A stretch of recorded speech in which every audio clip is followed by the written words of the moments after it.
إنك حميد مجيد. اللهم صل على محمد وعلى آل محمد كما صليت على إبراهيم وعلى آل إبراهيم إنك حميد مجيد. اللهم بارك على محمد وعلى آل محمد كما باركت على إبراهيم وعلى آل إبراهيم إنك حميد مجيد. اللهم صل على محمد وعلى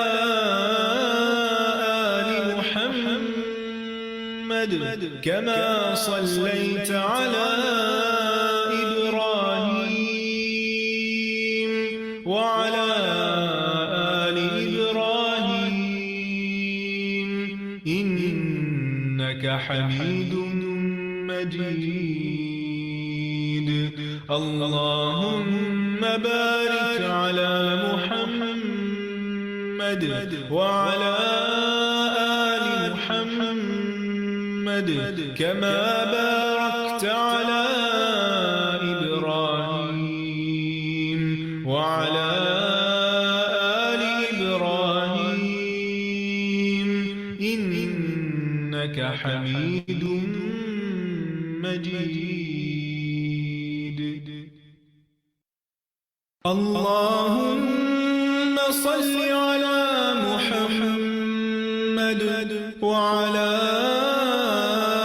آل محمد كما صليت على إبراهيم وعلى آل إبراهيم إنك حميد مجيد. اللهم بارك على محمد وعلى آل محمد كما باركت على إبراهيم وعلى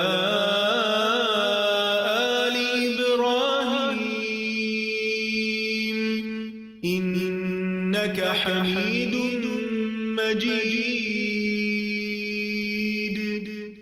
اللهم صل على محمد وعلى آل محمد كما صليت على إبراهيم وعلى آل إبراهيم إنك حميد مجيد.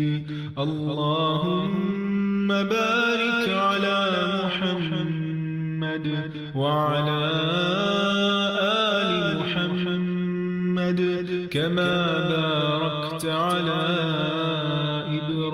إبراهيم وعلى آل إبراهيم إنك حميد مجيد. اللهم صل على محمد وعلى آل محمد كما صليت على إبراهيم وعلى آل إبراهيم إنك حميد مجيد.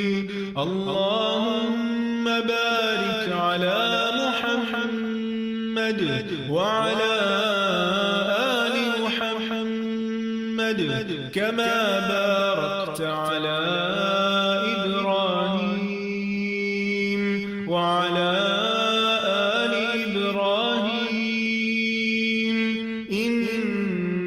حميد مجيد. اللهم صل على محمد وعلى آل محمد كما صليت على إبراهيم وعلى آل إبراهيم إنك حميد مجيد. اللهم بارك على محمد وعلى آل محمد كما باركت على إبراهيم وعلى آل إبراهيم إنك حميد مجيد. أعوذ بالله من الشيطان الرجيم. بسم الله الرحمن الرحيم. الحمد لله رب العالمين. الرحمن الرحيم. مالك يوم الدين. إياك نعبد وإياك نستعين. اهدنا الصراط المستقيم. صراط الذين أنعمت عليهم غير المغضوب عليهم ولا الضالين.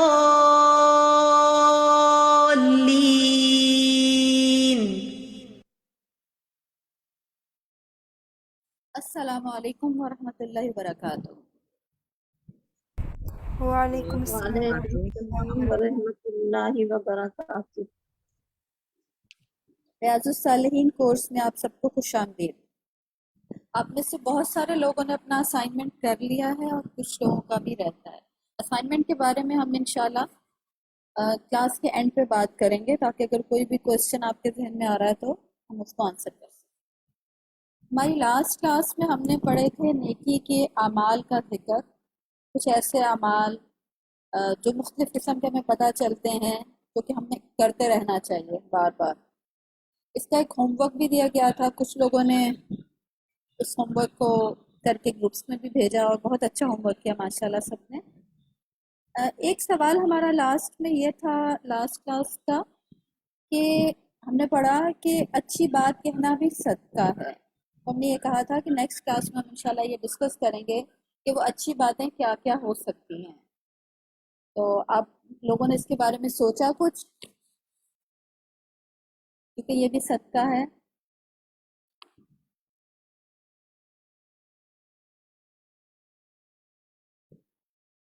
جی فرا. جی باجی کوئی قرآن کی کوئی آیت بتا دینا دوسرے کو, اس کو سمجھا دینا ترجمے کے ساتھ. اسی طرح حدیث بتا دینا کوئی جو ہم نے پڑھی ہے اس کو گھر میں شیئر کرنا اور اپنے ساتھیوں کو بتانا, یہ بھی صدقہ ہے. صحیح. عالیہ. السلام علیکم. وعلیکم السلام ورحمۃ اللہ. مجھے لگتا ہے اچھی بات صرف قرآن اور ایسے ہی نہیں, لیکن قرآن کو فالو کرنا اور حدیث کو فالو کرتے ہوئے حقوق العباد کے میں جو انسان جو کام کر رہا ہوتا ہے, کسی کو تسلی دے رہا ہوتا ہے, کسی کو جو ہے ہیلپ کر رہا ہوتا ہے, تو اس کو برے وقت میں جو جیسے کسی کی ڈیتھ ہوئی اور وہ بہت زیادہ ڈسپریٹ ہو رہا ہے, ڈپریسڈ ہے, تو اس کو تسلی دینا, جو اچھی بات میں اس طرح کی چیزیں بھی آتی ہیں. بالکل آتی ہیں. ایگزیکٹلی صدقہ ہے یہ. یہ مسلمان بھائی کے کسی بھی طریقے سے مدد کرنا, اس کو جذباتی طور پہ اس کی تسکین کے لیے کرنا یا فزیکلی کچھ کرنا, تو دونوں باتیں. کسی کو صحیح مشورہ دے دینا, کسی کو نصیحت کر دینا, ٹھیک ہے, اخلاص کے ساتھ دیا گیا صحیح مشورہ تو جی ڈیفینیٹلی جی آتا ہے. وائس. ٹھیک, تھینک یو. ایوش. کہ میں نے بھی یہی بات کرنی تھی کہ آج ہی میرے ساتھ یہ ایکسپیرینس ہوا کہ میری ایک فرینڈ تھی, وہ بہت اسٹریس میں تھی, تو اس نے مجھ سے جسٹ کالڈ می, تو میں نے اس کو صرف اچھا مشورہ دینا, اس کے ساتھ اس کا شیئر کر لینا, بانٹ لینا, اور اگر سم ٹائمز کوئی کسی کی برائی کر رہا ہوتا ہے تو اس کو روک دینا اور نیگیٹیوٹی سے پازیٹیوٹی کی طرف لے آنا.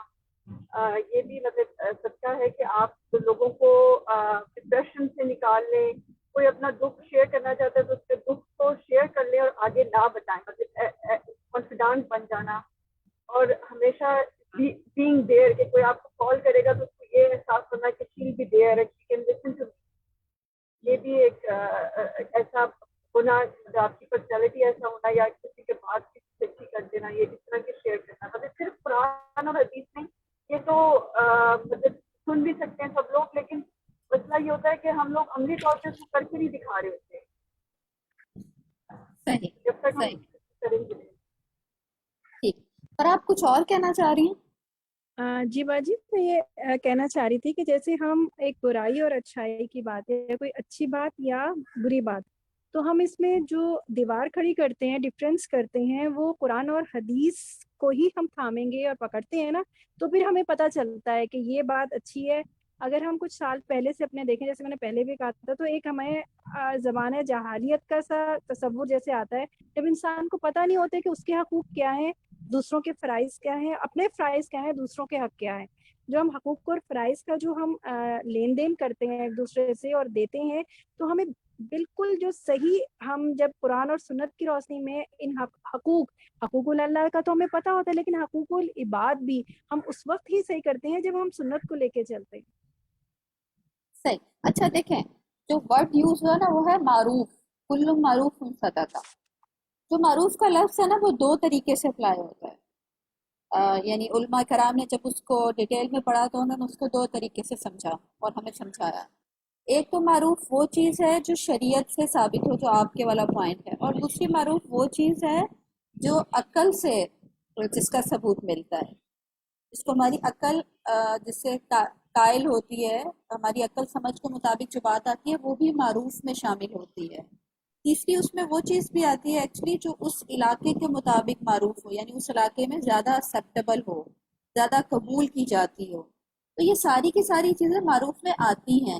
تو قرآن اور حدیث کی روشنی میں وہ ساری کی ساری باتیں ہیں, لیکن اگر ایسی بات جو ڈائریکٹ قرآن اور حدیث سے ثابت نہ ہو رہی ہو, لیکن عقل سلیم اس کو تسلیم کر رہی ہے اور وہ ٹکراؤ نہیں کر رہی شریعت کے ساتھ, تو وہ بھی معروف ہے. جیسے آپ آج کے دور میں آپ سے کوئی مشورہ مانگے گا تو ڈائریکٹلی تو شاید آپ اس کو سو مینی ٹائمز آپ ڈائریکٹلی اس کو قرآن کریم کی کسی آیت کے ساتھ یا حدیث کے ساتھ نہیں بتا سکتے, لیکن اپنا ذہن استعمال کرتے ہوئے حالات کی روشنی میں آپ ایک مثبت بات کر دیتے ہیں تو وہ معروف ہے اور وہ پسندیدہ ہے اور صدقے میں شامل ہوتی ہے. ٹھیک ہے جی. میں ایک چیز شامل کرنا چاہوں گی ضرور. کہ ہمارے جیسے بچے ہیں وہ آج کل یونیورسٹیز میں پڑھتے ہیں یا باہر جاتے ہیں, ان کے ساتھ نان مسلم بھی ہوتے ہیں. اب آپ ان کو حدیث یا قرآن تو نہیں بتا سکتے, لیکن آپ ان کو صدقہ کیا ہے, اچھی بات بتانا. وہ اس سے امپریس ہو کر اسلام پوچھتے ہیں کہ اسلام پھیلا ہی کس طرح تھا کہ آپ کا اخلاق اتنا اچھا تھا, آپ کی زبان اتنی اچھی تھی, آپ کا تو یہ آپ اچھا کریں گے تو پوچھیں گے نا کہ how come you are so nice. پھر آپ ان کو بتاتے ہیں. ایون آج کل مسلمان بھی بہت سارے جو ہے نا وہ کہتے ہیں ہر وقت حدیث قرآن نہ کرو. ہم نے بہت درد سنے, ہم نے یہ, لیکن اگر آپ ان کو ایک اچھی بات جو ہے بتاتے ہیں پھر وہ سنتے ہیں کہ اچھا تم اتنے اچھے کیسے ہو, تو ہم کہتے ہیں کہ دیکھو یہ تو حدیث میں لکھا ہے, تو کہتے ہیں دین وی ہیو دیٹ فیتھ. وہ ڈیولپ کرنے کے مطلب وقت ایسا آ گیا کہ آپ لوگوں کو ڈائریکٹلی اگر اتنا کہیں تو وہاں پہ بھی نا تھوڑا سا مسئلہ آ جاتا ہے کہ ہاں یہ تو بات ہی اس طرح کی کرے گی, مطلب یہ بات ہی اس طرح کرے گی. یہ تو پریکٹیکل چیز بتائیں جو لوگوں بچوں کے لیے بہت ایک دم سے کلک کرتی ہے انہیں. ان کا انکاؤنٹر آج کل زیادہ تر ایسے نان مسلم سے بھی ہوتا ہے یا ایتھیسٹ بچے جو ہوتے ہیں ان کے ساتھ جو ہوتا ہے, تو اس کے لیے بہت ضروری ہے کہ عقل کے ساتھ اور اپنی زبان اور اپنے باڈی لینگویج کے ساتھ ان کو دین کی طرف لایا جائے. بالکل حکمت کے ساتھ. اگر آپ کسی کو قرآن کریم یا حدیث کی بتا رہے ہیں نا, تو آپ کو اس میں بھی حکمت سے کام لینا ہے, کیونکہ اللہ تعالیٰ نے قرآن پاک میں بھی فرمایا ہے کہ لوگوں کو اللہ کے راستے کی طرف بلاؤ حکمت کے ساتھ اور دل میں اتر جانے والی نصیحت کے ساتھ. وہی بات جو آپ نے ابھی کہی اسی معنوں میں ہی آ رہی ہے یہ بات, یعنی اس کا ایک کانٹیکسٹ یہ بھی ہے کہ آپ ایسے طریقے سے ان سے بات کریں جو ان کے دل میں اتر جائے. جہاں تک اس بات کا تعلق ہے کہ آج کل لوگ اس سے تھوڑا سا ہو رہے ہیں، اس میں اس بات کا لازمی خیال رکھنا چاہیے کہ اس سے منع بھی کیا گیا ہے کہ لوگوں کو قرآن کریم بھی اس وقت تک مت سناؤ جب تک وہ متوجہ نہ ہوں. تو جو ہمارے سلف صالحین تھے وہ منع کیا کرتے تھے. اور حدیث کے بارے میں تو اتنی زیادہ تاکید آتی ہے کہ وہ کہتے تھے کہ اپنا تھان اس کے آگے کھولو جو خریدار ہے. تھان مراد کپڑوں کا ایک بہت بڑا بنڈل جو شاپس وغیرہ پہ بکتا ہے. تو اس زمانے میں تو تھان ہوتے تھے، اب تو ہمارے یہاں ڈیزائنر سوٹ ہوتے ہیں تو ہم لے لیتے ہیں. وہ یہ کہتے تھے کہ اس کو اپنا تھان اس کے سامنے کھولو جو واقعی خریدار ہے. تو اس بات کو ہمیں مد نظر رکھنا چاہیے کہ ہم کس کو بیان کر رہے ہیں. کیا وہ واقعی انٹرسٹڈ ہے اس ٹائم پہ؟ اگر وہ اس ٹائم پہ انٹرسٹڈ نہیں ہے تو اس ٹائم پہ اس کو مت بتائیں. یہ بات تب بتائیں اسے جب اس کا دل اس کی طرف مائل ہو رہا ہو. کوئی اور کچھ کہنا چاہے گا اس کے علاوہ جو آپ کے ذہن میں آتا ہے کہ معروف بات کیا ہو سکتی ہے؟ مجھے اس چیز پہ تھوڑا سا یہ خیال آ رہا ہے، جیسے اکثر ہم لوگ جو ہے نا واٹس ایپ پہ جو لوگ دین کی طرف کافی زیادہ ہوتے ہیں وہ اپنے فارورڈ میسج سے اتنی زیادہ نصیحت کر رہے ہوتے ہیں، ہر وقت ان کے پاس کچھ اور بات نہیں ہوتی سوائے ان چیزوں کے، وہ اور دور کر دیتے ہیں. لوگ چڑ جاتے ہیں، کہتے ہیں پلیز کچھ اور بھی بات کر لو پلیز کم. وہ مطلب ایسا لگتا ہے جیسے بس اپنے آپ کو یہ شوق لگ رہا ہوتا ہے کہ جیسے بس وہی صحیح ہے، باقی سب آپ جو ہے وہ بتا رہے ہیں ان کو. مجھے بھی ایسے میسیجز بھیج رہے ہوتے ہیں جو میں آلریڈی پریکٹس کر رہی ہوتی ہوں، لیکن وہ پھر بھی وہ کہتے ہیں کہ ہم اس لیے دے رہے ہیں شاید کوئی نہ کر رہا ہو. اور میں ان کو نہیں بتاتی اس لیے ان کو پتہ نہیں ہوتا، وہ سمجھتے ہیں کہ یہ تو بہت ہی ایسٹرکزم کی ہے. تو مینلی ہمیں دیکھنا ہے کہ کون انٹرسٹڈ ہے اور پھر آپ ان کو بتائیں. اتنی اچھی بات کی آپ نے. ایسا ہی ہے. حضرت عبداللہ بن مسعود کے بارے میں آتا ہے کہ وہ صرف ہر جمعرات والے دن کیا کرتے تھے. وہ لوگوں نے ان سے کہا کہ ابو عبداللہ شاید ان کی کنیت تھی کہ آپ ہمیں بار بار یعنی کہ آپ ہمیں اس سے زیادہ کیوں نہیں کرتے نصیحت، صرف جمعرات والے دن زیادہ دن کیا کریں. تو انہوں نے کہا کہ نہیں، ہمیں اس سے منع کیا گیا ہے کہ ہم لوگوں کو اس بات میں مبتلا کر دیں کہ وہ اکتا جائیں. تو حکمت زیادہ ضروری ہے ان سارے معاملات میں. فاطمہ. جی السلام علیکم ورحمۃ اللہ وعلیکم وبرکاتہ. السلام ورحمۃ اللہ وبرکاتہ. جی بالکل صحیح آپ کہہ رہی ہیں، لیکن نا ہم لوگ جب چونکہ اسٹیج پہ تھے نا جہاں پر ہمیں یہ اسلام اور قرآن کی جو باتوں کو ایسے فیل ہوتا تھا کہ یہ مطلب ہمیں وہ باؤنڈ کر رہے ہیں جو بھی. تو لیکن ہماری ٹیچرز ہمیں بتاتی تھیں نا، چاہے وہ جس بھی سبجیکٹس کی ہوتی تھیں، لیکن وہ ایک ایک حدیث شیئر کر دیتی تھیں. اس سے ہم لوگوں کا انٹرسٹ نا مزید ڈیولپ ہوتا جا رہا تھا. اور یہاں تک کہ ہم لوگ یہاں اللہ کا شکر ہے یہاں تک پہنچ کے، اور وہ دلچسپی ہے تو یہاں بیٹھے ہوئے. اور دوسرا یہ کہ اپنے ملنے ملانے سے بھی والوں کو کبھی نہ کبھی بلکہ ہر وقت بتائیں ایک ایک کر کے، کیونکہ حضور صلی اللہ علیہ وآلہ وسلم کا یہ تھا طریقہ کار کہ وہ جب بھی بیٹھتے تھے کچھ نہ کچھ اچھی بات کہتے تھے، کچھ نہ کچھ ایز اے معلم وہ ڈیل کرتے رہتے تھے. یہ ان کی معلم والی بک پہ سے میں نے پڑھا ہے کہ جب بھی کوئی آ کے بیٹھتا تھا، صحابہ ہو گئے کچھ بھی ہو کس وقت بھی، وہ کچھ نہ کچھ نا کہتے رہتے تھے. اس طرح پھر وہ آہستہ آہستہ شیطان تو کبھی بھی اس کلام کی طرف آنے ہی نہیں دے گا جب تک کہ آہستہ آہستہ انڈیویجولی ہم ان کو یہ نہ کہتے رہے یہ کرو یہ کرو. ایک فار ایگزامپل میں بتاتی ہوں، میری بہن نے جوائن کیا نا یہ الہدا، تو انہوں نے مجھے بتایا کہ تم تھریڈنگ مت کرو، یہ حرام ہے. بس ایک دفعہ بولا، 2 دفعہ بولا، 3 دفعہ بولا. تیسرے سال جب میں نے خود حدیث کی بک کھولی، اس کے 4 نہیں تو 5 نہیں پیج میں لکھا ہوا تھا کہ یہ عمل حرام ہے اور لعنت ہے ان عورتوں پہ جو یہ کرتی ہیں. پھر میں نے بالکل ہمیشہ کے لیے چھوڑ دیا وہ. اور یہ واقعی حقیقت اب آہستہ آہستہ گریجولی بولتے رہے پھر جا کے خود ہی اللہ تعالیٰ آپ کو جب آپ چڑھیں گے نا تو خود ہی سپورٹ کریں گے. یہ میرا تجربہ ہے. ایسے آپ کا تجربہ بالکل ٹھیک ہے، لیکن چونکہ ہم بس اس میں پھر بھی حکمت کا خیال رکھنا ضروری ہے. اور یہ الہدا میں ہمارا اصول ہے کہ ہم اس کو مد نظر رکھتے ہیں کہ جب بات کریں تو وہ ریلیٹ کر رہی ہو اس ٹائم پر. دیکھیں اگر آپ کسی کو اس کے حالات سے ریلیٹ کرتے ہوئے آیت بتائیں گے نا، یا ریلیٹ کرتے ہوئے حدیث سنائیں گے، سچویشن کے مطابق آپ ڈیلنگ کریں گے تو انشاءاللہ فائدہ ہوگا. لیکن جیسے میں نے پہلے کہا کہ جب ہم معروف کا لفظ استعمال کرتے ہیں نا، کلو معروف ان صدقہ، تو معروف میں پھر وہ باتیں بھی آ جاتی ہیں جو عقل و شعور کے مطابق درست ہوں.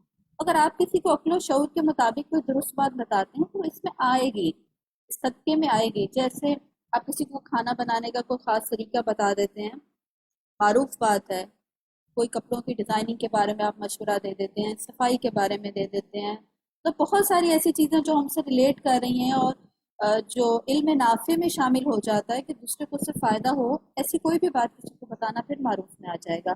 آج ہم اپنی کلاس کے لیکچر کی طرف چلتے ہیں، باقی لوگوں سے ہم انشاءاللہ کمنٹ پھر بعد میں لے لیں گے. چلیے ہم چلتے ہیں. آج کا ہمارا لیسن، پہلے ہم دعا کر لیتے ہیں. اعوذ باللہ من الشیطان الرجیم، بسم اللہ الرحمن الرحیم. رب اشرح لی صدری ویسر لی امری واحلل عقدۃ من لسانی یفقهوا قولی. رب زدنی علما، رب زدنی علما، رب زدنی علما. آمین.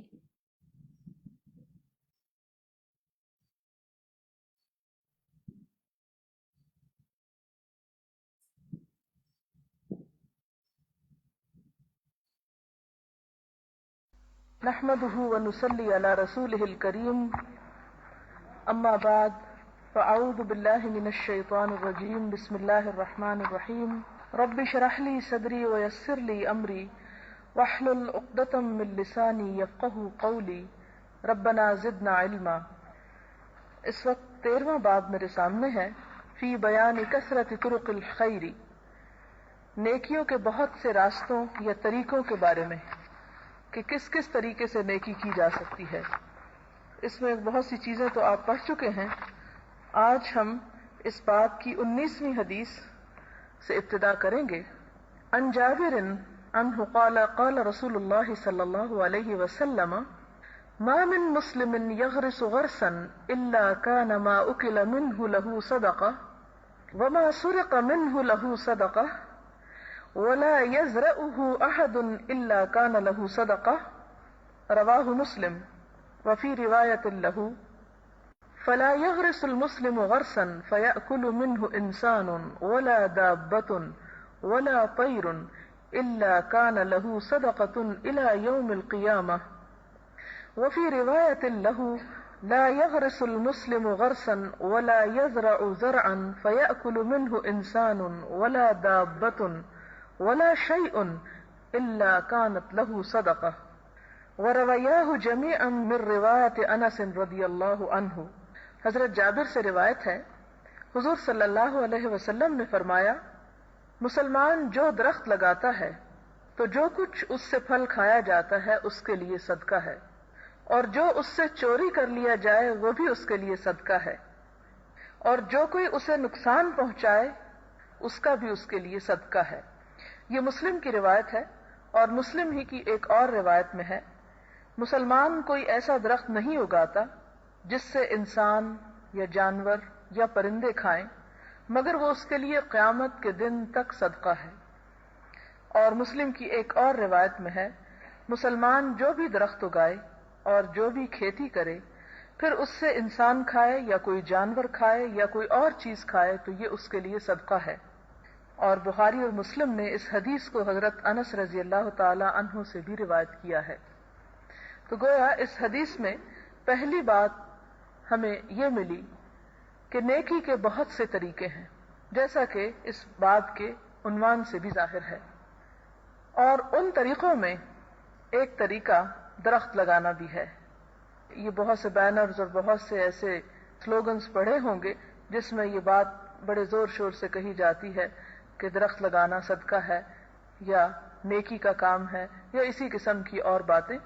تو حقیقت یہ ہے کہ اس سے اسلام کی وسعت نظر اور زندگی میں اس کے پریکٹیکل ہونے کا بہت بڑا ثبوت اس حدیث سے ہمیں ملتا ہے کہ اسلام صرف نماز روزے کا نام نہیں، صرف دین کے چند ریچولز پر چلنے کا نام نہیں، بلکہ انسان کی عملی زندگی میں چھوٹے چھوٹے کام جو دوسرے انسانوں کی بھلائی کے لیے کیے جاتے ہیں، حتیٰ کہ اس فضا کو جس میں ہم سانس لیتے ہیں اسے خوشگوار بنانے کی نیت سے بھی اگر کوئی درخت لگایا جاتا ہے تو انسان کی اس پر ہونے والی ایفرٹ کو بھی قابل قدر سمجھا گیا اور اسے اس پر اجر دیا گیا. اور خاص طور پر درخت لگانا ایسا کام ہے کہ جو ایک صبر طلب اور صبر آزما کام ہے. انسان جب کوئی پودا لگاتا ہے مسلسل اس کی دیکھ بھال کرنا پڑتا ہے، اور اس کے ساتھ ساتھ یہ کہ ضروری نہیں کہ اگر کوئی شخص درخت لگائے تو اس کا سایہ یا اس کے پھل سے فائدہ اٹھا سکے. تو یہ ایک ایسا کام ہے جو انسان صرف اپنے فائدے کی نیت سے تو کر ہی نہیں سکتا. اس میں لازمی طور پر اس بات کی ضرورت ہوتی ہے کہ انسان ایک بڑی سوچ اور ایک بڑا دل اور ایک بڑا جذبہ لیتے ہوئے ایسے کام کرے. تو وہ جذبہ اور وہ قوت اسلام انسان کو فراہم کرتا ہے، اور اللہ تعالیٰ اس سے وعدہ کرتا ہے کہ اگر تم ایسا کرو گے تو یہ تمہارے حق میں نیکی شمار ہوگا. پھر اسے مزید تسلی دلائی گئی کہ اگر تم نے کوئی باغ لگایا اور اس میں سے جس کسی نے بھی کھایا تمہارے لیے وہ صدقہ ہے. اور صدقہ بھی کیسا، ایک اور حدیث سے ہمیں پتہ چلتا ہے صدقہ جاریہ. جب تک وہ درخت کھڑا ہے، مرنے والا مر چکا ہے، دنیا سے جا چکا ہے، لیکن لوگ اس درخت سے فائدہ اٹھا رہے ہیں، تو جتنا جتنا اس کا فائدہ پہنچ رہا ہے مرنے والے کو اس کا ثواب بھی پہنچ رہا ہے. پھر اسی طرح یہ بھی تسلی دی گئی کہ جو اس سے چوری کر لیا جائے. عام طور پر انسان جب بڑی پیار محبت سے پودے لگاتا ہے اور خاص طور پر پھلدار درخت، اور اسے کھانے سے پہلے کوئی اور اس میں سے لے جائے، یا یہ کہ اس سے خود فائدہ نہ ہو کسی اور کی طرف وہ فائدہ چلا جائے، تو ایسی صورت میں فرمایا کہ یہ چوری بھی اس کے لیے صدقہ شمار کی جاتی ہے. پھر اسی طرح یہ کہ اگر آپ بہت محنت کر رہے ہیں لیکن کسی نے اس کو کاٹ ڈالا، کسی نے اس کو جلا ڈالا، کسی نے اس کی کیئر نہ کی، پانی نہیں دیا، یا کوئی اور کام، مثلاً آپ نے اس میں سے کچھ ذمہ داری کسی اور کو دے دی، فرمایا کہ جو کوئی اسے نقصان پہنچائے تو پھر بھی لگانے والے کے لیے وہ صدقہ، یعنی وہ نقصان بھی اس کے حق میں کاؤنٹ کیا جائے گا اور اس کو اس سے فائدہ پہنچایا جائے گا. مسلم ہی کی ایک اور روایت ہے کہ مسلمان کوئی ایسا درخت نہیں اگاتا، یعنی اوپر تو پھلدار درخت کی بات تھی، یہاں ہر قسم کے درخت کی بات ہے. دوسری روایت میں کوئی بھی درخت جب انسان لگاتا ہے جس سے انسان یا چوپائے یا کوئی پرندہ کھائے، یعنی ضروری نہیں کہ وہ انسان کھائے تو صدقہ ہے، اور اگر جانور کھا لیں تو اس سے کوئی فائدہ نہیں ہوگا. ہاں اگر کوئی جانور بھی اس سے کھا لے یا کوئی پرندہ کھا لے، یعنی کھایا اور اڑ گیا اور یہ بھی نہیں پتا کہ کھانے والا چلا کہاں گیا، یعنی پکڑے تو دور کی بات، یعنی اگر کوئی انسان اگر دیکھتا ہے کہ اس کے کسی درخت کو یا کسی فصل کو کسی جانور نے نقصان پہنچایا تو عموماً لوگ اس کے لیے کیا کرتے ہیں، یعنی جانوروں کو مارنا شروع کر دیتے ہیں یا بھگانا شروع کر دیتے ہیں. لیکن پرندے کا نقصان ایسا نقصان ہے کہ جو کھایا اور اڑ گیا اور آپ کے ہاتھ میں بھی نہیں آیا، آپ کچھ بھی نہیں اسے کہہ سکتے. تو ایسی صورت میں بطور خاص پرندے کا بھی ذکر کیا گیا کہ اس کا کھانا بھی صدقہ، مگر وہ اس کے لیے قیامت کے دن تک صدقہ ہے. یعنی اس سے کیا مراد ہے، یعنی وہ بھی صدقہ جاریہ ہے.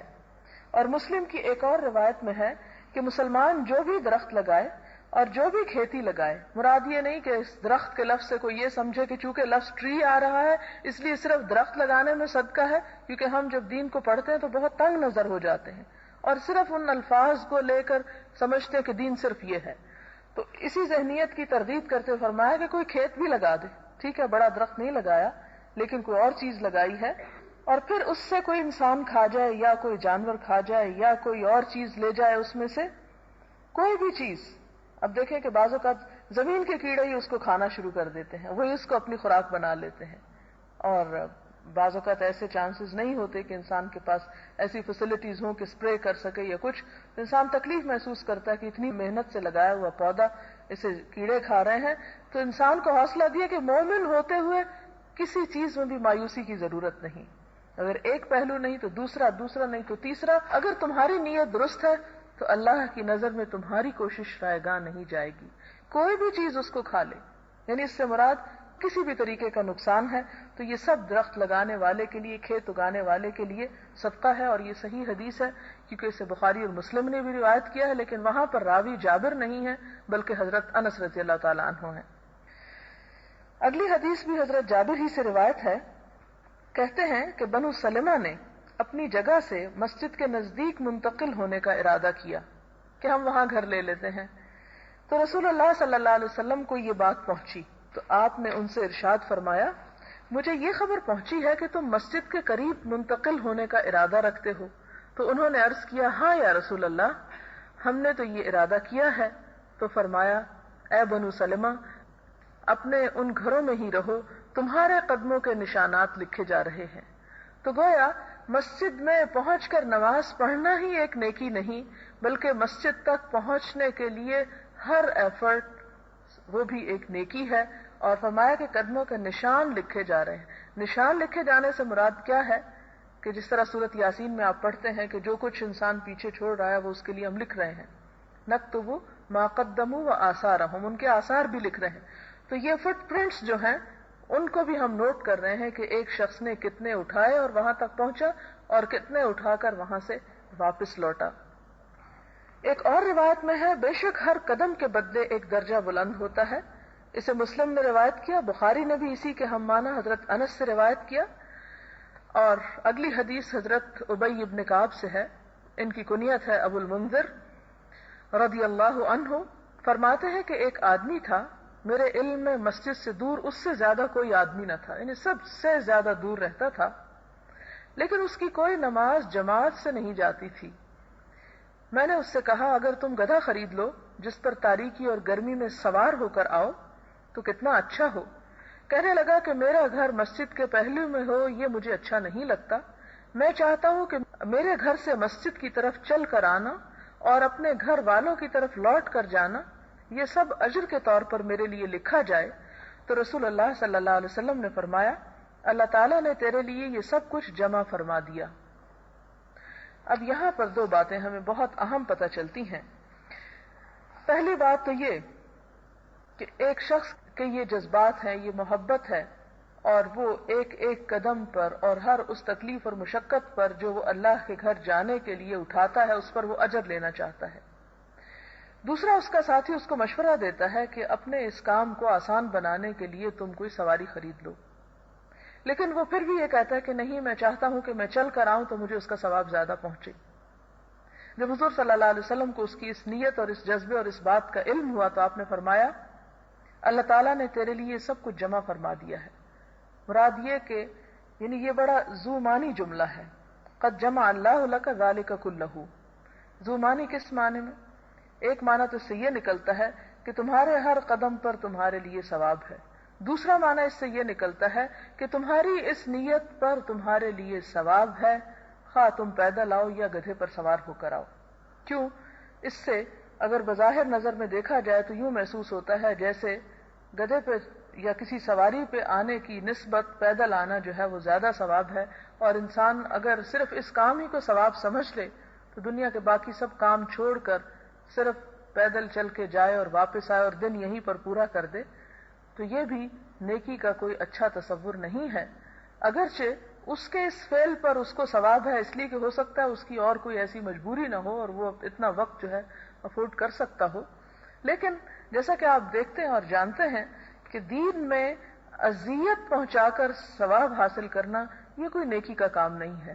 وہ قصہ مشہور ہے, آپ نے سن رکھا ہوگا کہ ایک شخص کو دیکھا آپ صلی اللہ علیہ وسلم نے کہ وہ اپنے بیٹوں کے کندھوں پر ہاتھ رکھ کے پیدل بیت اللہ کا حج کر رہا ہے. تو اس پر حضور صلی اللہ علیہ وسلم نے اس کو دیکھا تو فرمایا کہ ایسا کیوں کر رہا ہے, اسے سوار کرو. انہوں نے کہا کہ نہیں, انہوں نے پیدل حج کرنے کی نیت مانی تھی. تو آپ نے فرمایا اللہ تعالیٰ کو اس پیدل چلنے کی ضرورت نہیں, تم اس سوار ہو کے حج کرو, اللہ تعالیٰ اس کو بھی قبول کرے گا. مراد کیا تھی کہ اپنے آپ کو بے جا اذیت نہ دو. اسی طرح شاید ایک خاتون کے بارے میں ملتا ہے کہ وہ ننگے پاؤں حج کر رہی تھی یا اسی طرح کا کوئی سفر اختیار کیے ہوئے تھی جس میں انہیں یہ سمجھ میں آ رہا تھا کہ شاید اپنے آپ کو اذیت دے کے کوئی کام کرنا جو ہے وہ زیادہ نیکی ہے, جیسا کہ یہ تصور عیسائیت میں موجود ہے. ان کے ہاں نفس کشی جو ہے وہ بہت بڑی عبادت ہے. اسلام میں نفس پرستی تو نہیں اور نفس کشی بھی نہیں, بلکہ ان دونوں انتہاؤں کے درمیان اعتدال کی راہ ہے. تو یہاں پر بھی آپ صلی اللہ علیہ وسلم نے یہ فرمایا کہ اللہ تعالیٰ کا تمہارے ننگے پاؤں چلنے کی کوئی ضرورت نہیں, اپنے آپ کو اذیت مت دو اور یعنی پاؤں میں جوتا پہن کر چلو. تو یہاں پر بھی ہم دیکھتے ہیں کہ حضور صلی اللہ علیہ وسلم کو جب یہ معلوم ہوا تو آپ نے فرمایا کہ اللہ تعالیٰ نے تمہارے لیے سب کچھ جمع فرما دیا, جیسی نیت کے ساتھ تم جیسا بھی کام کرو گے اللہ تعالیٰ اسے قبول فرمائے گا. پھر اسی طرح ہم دیکھتے ہیں ایک اور روایت میں ہے کہ بے شک تیرے لیے وہی اجر ہے جس کا تو نے ارادہ کیا. تو مراد یہ ہے کہ اصل چیز نیت کی ہے کہ تم پابندی وقت کے ساتھ مسجد میں حاضر ہو جاؤ. اصل چیز یہ نہیں کہ تم لازمی طور پر پیدل ہی چلو. اگلی حدیث حضرت عبداللہ بن عمرو بن العاص سے روایت ہے. فرماتے ہیں کہ رسول اللہ صلی اللہ علیہ وسلم نے فرمایا 40 بھلائی کی خصلتیں ہیں، یعنی نیکی کے 40 طریقے ہیں. ان میں سے اعلیٰ یہ ہے، یعنی ایک بہت اچھا طریقہ یہ ہے کہ بکری دودھ پینے کے لیے دے دو. یعنی تمہاری ایسی بکری کہ جو دودھ دیتی ہو وہ تم اپنے کسی دوست یا کسی بھائی یا کسی رشتہ دار یا کسی کو بھی جسے تم ضرورت مند سمجھتے ہو اس کو تم ہدیۃً دے دو. تو اس سے وہ دودھ پیے گا، اس سے فائدہ اٹھائے گا، تو تمہیں اس کا ثواب ملے گا. جو کوئی عمل کرنے والا ان خصلتوں میں سے کوئی خصلت اپناتا ہے ثواب کی امید کرتے ہوئے اور ان چیزوں پر کیے گئے وعدے کی تصدیق کرتے ہوئے، تو اللہ تعالیٰ اس کے صلے میں اسے جنت میں داخل فرماتے ہیں. یہ بخاری کی روایت ہے. مراد اس سے کیا ہے؟ یہاں پر 40 باتوں کا ذکر کیا گیا، لیکن ان 40 کی تفصیل نہیں ہمیں بتائی گئی کہ وہ کون کون سے ہیں نیکی کے طریقے. جیسے کہ آپ جانتے ہیں کہ عبادات کی نیکی، نماز ہو یا روزہ یا حج، زکوٰۃ، وہ تو سب کو معلوم ہے. لیکن اس کے علاوہ اور بھی بہت سی باتیں ایسی ہیں کہ جو نیکی کے زمرے میں شمار ہوتی ہیں، اور ان میں سے ایک کو بطور مثال فرمایا. پھر ان ساری کی ڈیٹیل بتانے کی بجائے صرف ایک جملہ فرمایا، اور وہ جملہ یہ ہے کہ جو بھی اچھا کام تم اس یقین کے ساتھ کرو کہ اللہ تعالیٰ اسے قبول فرمائیں گے اور مجھے اس پر جزا دیں گے، تو اللہ تعالیٰ ضرور اس کا بدلہ دیں گے اور بدلے میں جنت میں داخل فرمائیں گے. یعنی جب انسان نیکی کا کام کرنے لگے تو عموماً آپ نے دیکھا ہوگا کہ شیطان طرح طرح سے ورغلانے لگتا ہے انسان کو. کبھی کہتا ہے بڑا مشکل ہے، کبھی کہتا ہے کسی کو اس سے کیا فائدہ، کون تمہیں اس پر پوچھے گا، اور اس سے بہتر تم کوئی اور کام کر لو. اور یہ مثال کے طور پر اگر آپ صدقہ خیرات ہی کرنا چاہیں گے تو اس میں آپ کو ضرور وہ رستے سے ہٹانے کے لیے کوئی نہ کوئی اور راہیں دکھائے گا اور پھر وہاں بھی نہیں کرنے دے گا. تو اس قسم کے وسواس اور ایسے خیالات جو انسان کے ذہن میں منڈلاتے ہیں اور انسان کو نیکی کے کام سے روکتے ہیں، ان کی سرکوبی کرنے کے لیے، انہیں جڑ سے اکھاڑنے کے لیے یہ فرمایا کہ نہیں، ان پر توجہ نہ دو. جو بھی تم کام کرو، کسی بھی طرح کی بھلائی کا کام، ہونا یہ چاہیے کہ تمہیں اس پر اعتماد ہو، یقین ہو کہ میرا یہ کام میرے رب کو خوش کرے گا. اور یہ یقین اور اعتماد کی کیفیت انسان کے اندر اسی وقت آتی ہے جب انسان کو یہ معلوم ہو کہ کون سے کام میری رب کی رضا کے ہیں. اور اگر یہ نہ معلوم ہو تو کم از کم زندگی میں اتنا ضرور پتا ہو کہ کون سے کام میرے رب کو ناپسند ہے، کون سے کام دین سے ٹکراتے ہیں. کیوں؟ اس لیے کہ اصول یہ ہے کہ الاصل فی الامور الاباحہ، کہ تمام کاموں کی جو اصل اور بنیاد ہے وہ یہ کہ تمام کے تمام کام مباح ہیں. مباح سے مراد کیا ہے؟ جائز ہیں، حلال ہیں، درست ہیں، سوائے اس کے کہ جن پر شریعت آپ کو آ کے کہہ دے نہیں یہ نہیں کرو.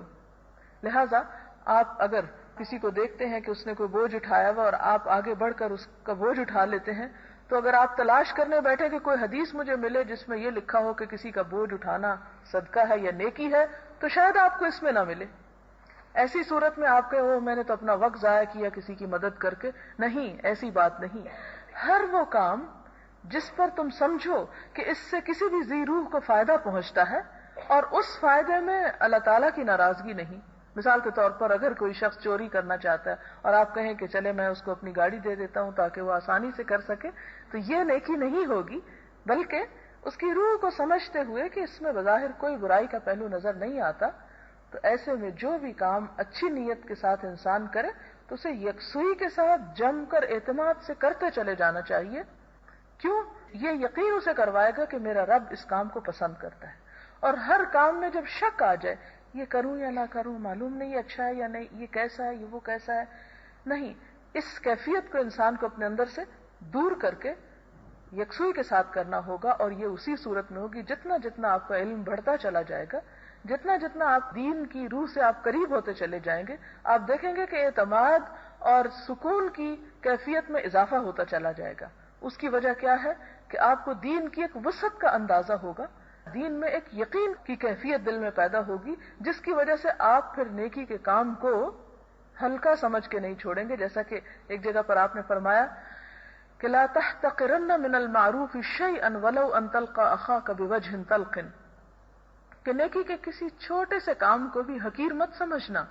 کیوں؟ جب انسان اسے حقیر سمجھتا پھر چھوڑ دیتا ہے، اس سے تو کوئی زیادہ نیکی نہیں، اس کا تو کوئی زیادہ فائدہ نہیں، اس لیے کیا ضرورت ہے اسے کرنے کی.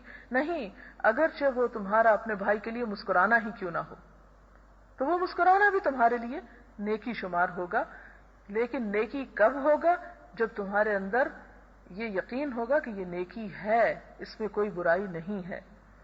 پھر اسی طرح ہم دیکھتے ہیں کہ ایک اور حدیث ہے، حضرت عدی ابن حاتم سے رضی اللہ تعالی عنہ روایت کرتے ہیں کہ رسول اللہ صلی اللہ علیہ وسلم نے فرمایا، جہنم کی آگ سے بچو اگرچہ کھجور کے ایک حصے کے صدقے کے ذریعے کیوں نہ ہو. مراد یہ کہ اللہ تعالیٰ کے ہاں اصل چیز خلوص ہے. کوئی اگر چھوٹی سے چھوٹی چیز محبت میں اللہ کی راہ میں دیتا ہے، خواہ وہ کھجور خود کتنی بڑی ہوتی. کھجور کا ایک حدیث میں آتا ہے آدھا حصہ، یہاں پر آتا ہے تھوڑا سا حصہ، ایک ٹکڑا. اس کو بھی اگر آپ آدھا یا چوتھا کر لیں اور آپ اس سے بھی کسی کو فائدہ پہنچا سکیں تو یہ بھی تمہارے لیے نیکی ہے. یہ بخاری اور مسلم کی روایت ہے. بخاری اور مسلم کی ایک اور روایت میں حضرت عدی ہی سے روایت ہے کہ رسول اللہ صلی اللہ علیہ وسلم نے فرمایا، تم میں سے ہر شخص اللہ تعالیٰ اس حال میں کلام فرمائیں گے کہ اس کے اور اللہ تعالیٰ کے درمیان کوئی ترجمان نہیں ہوگا، کوئی انٹرپریٹر نہیں ہوگا، کوئی درمیان میں اور نہیں آئے گا. بس آدمی اپنی دائیں جانب نظر کرے گا تو اپنے اعمال دیکھے گا، بائیں طرف نظر کرے گا تو بھی اپنے پہلے بھیجے ہوئے اعمال دیکھے گا، اور اپنے سامنے نظر کرے گا تو جہنم ہی جہنم نظر آئے گی. پس تم جہنم کی آگ سے بچو اگرچہ کھجور کے ایک حصے کے صدقے کے ذریعے ہو. پس جو شخص یہ بھی نہ پائے تو اچھی بات کرنا ہی صدقہ ہے.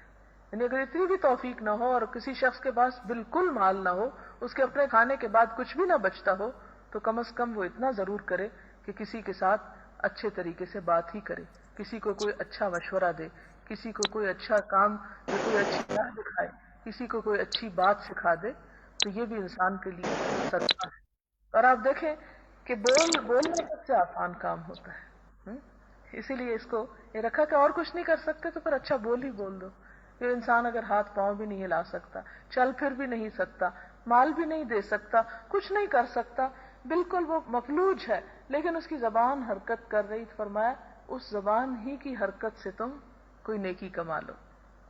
اگلی حدیث انس میں رسول اللہ صلی اللہ علیہ وسلم نے فرمایا، بے شک اللہ تعالیٰ اپنے اس بندے سے جو کھانا کھائے پھر اس پر اللہ کی تعریف کرے، یا پانی کا گھونٹ پیے پھر اس پر اللہ کی حمد کرے، اللہ تعالیٰ اس سے خوش ہوتا ہے. یعنی اور کچھ نہیں. کھانا بھی بڑے آسان کاموں میں سے ہے. کھلانا اگرچہ بچوں کو مشکل، لیکن خود کھانا آسان ہے. تو اس سے بھی آسان کام بتا دیا کہ جب کھانا کھاؤ تو کھا کر صرف اتنا کہہ دو کہ اللہ کا شکر ہے، الحمدللہ. تو جو بندہ ایسا کرتا ہے اللہ اس سے خوش ہو جاتا ہے. یعنی اللہ تعالیٰ اپنے بندے کی چھوٹی سے چھوٹی نیکی کو بھی قدردانی کی نگاہ سے دیکھتا ہے. پھر اسی طرح ایک اور حدیث میں ہے، ابو موسیٰ سے روایت ہے کہ رسول اللہ صلی اللہ علیہ وسلم نے فرمایا، ہر مسلمان کے ذمے صدقہ ہے. کسی نے کہا، فرمائیے اگر کوئی کچھ نہ پائے، کچھ بھی نہیں، تو وہ کیا صدقہ کرے؟ آپ نے ارشاد فرمایا، اپنے ہاتھوں سے کام کرے اور پھر اپنے آپ کو نفع پہنچائے. یعنی اپنا کام خود کرنا بھی صدقہ ہے. اور صدقہ کرے. پھر سائل نے کہا، فرمائیے اگر اس کی طاقت نہ رکھے، کسی کی اتنی ہمت نہ ہو، تو ارشاد فرمایا، حاجت مند مصیبت زدہ کی امداد کرے. سائل نے کہا، فرمائیے اگر اس کی بھی طاقت نہ ہو، کسی کی مدد نہیں کر سکتا، تو فرمایا معقول بات یا نیکی کا حکم کرے. سائل نے کہا، اگر یہ بھی نہ کر سکے تو فرمایا برائی سے اپنے آپ کو روکے رکھے، پس بے شک یہ بھی صدقہ ہے. کم از کم کسی کو اذیت نہ پہنچائے. اگر بھلائی نہیں کر سکتا تو کم از کم برائی بھی نہ کرے، اپنے شر سے دوسروں کو نقصان نہ پہنچائے، یہ بھی اس کے لیے صدقہ ہے. یعنی کوئی حجت اور کوئی جگہ چھوڑی نہیں، اور کوئی کسی انسان کے لیے یہ عذر اور بہانہ نہیں چھوڑا کہ یا اللہ ہم کچھ کرنے کے قابل نہ تھے. ایسی اگر نیکی کی اتنی انواع اور اقسام ہیں اور پھر بھی انسان نیکی نہ کر سکے اور اپنے لیے جہنم کا ایندھن ہی تیار کرتا رہے، تو پھر انسان خود ہی اپنے آپ پر ظالم ہے. اللہ تعالیٰ تو بہت ہی مہربان ہے جس نے انسان کی ہر چھوٹی سے چھوٹی اچھی نیت اور اچھا سٹیپ جو ہے اسے نیکی شمار کیا۔ اگلا باب ہے عبادت میں درمیانہ راہ اختیار کرنے کا۔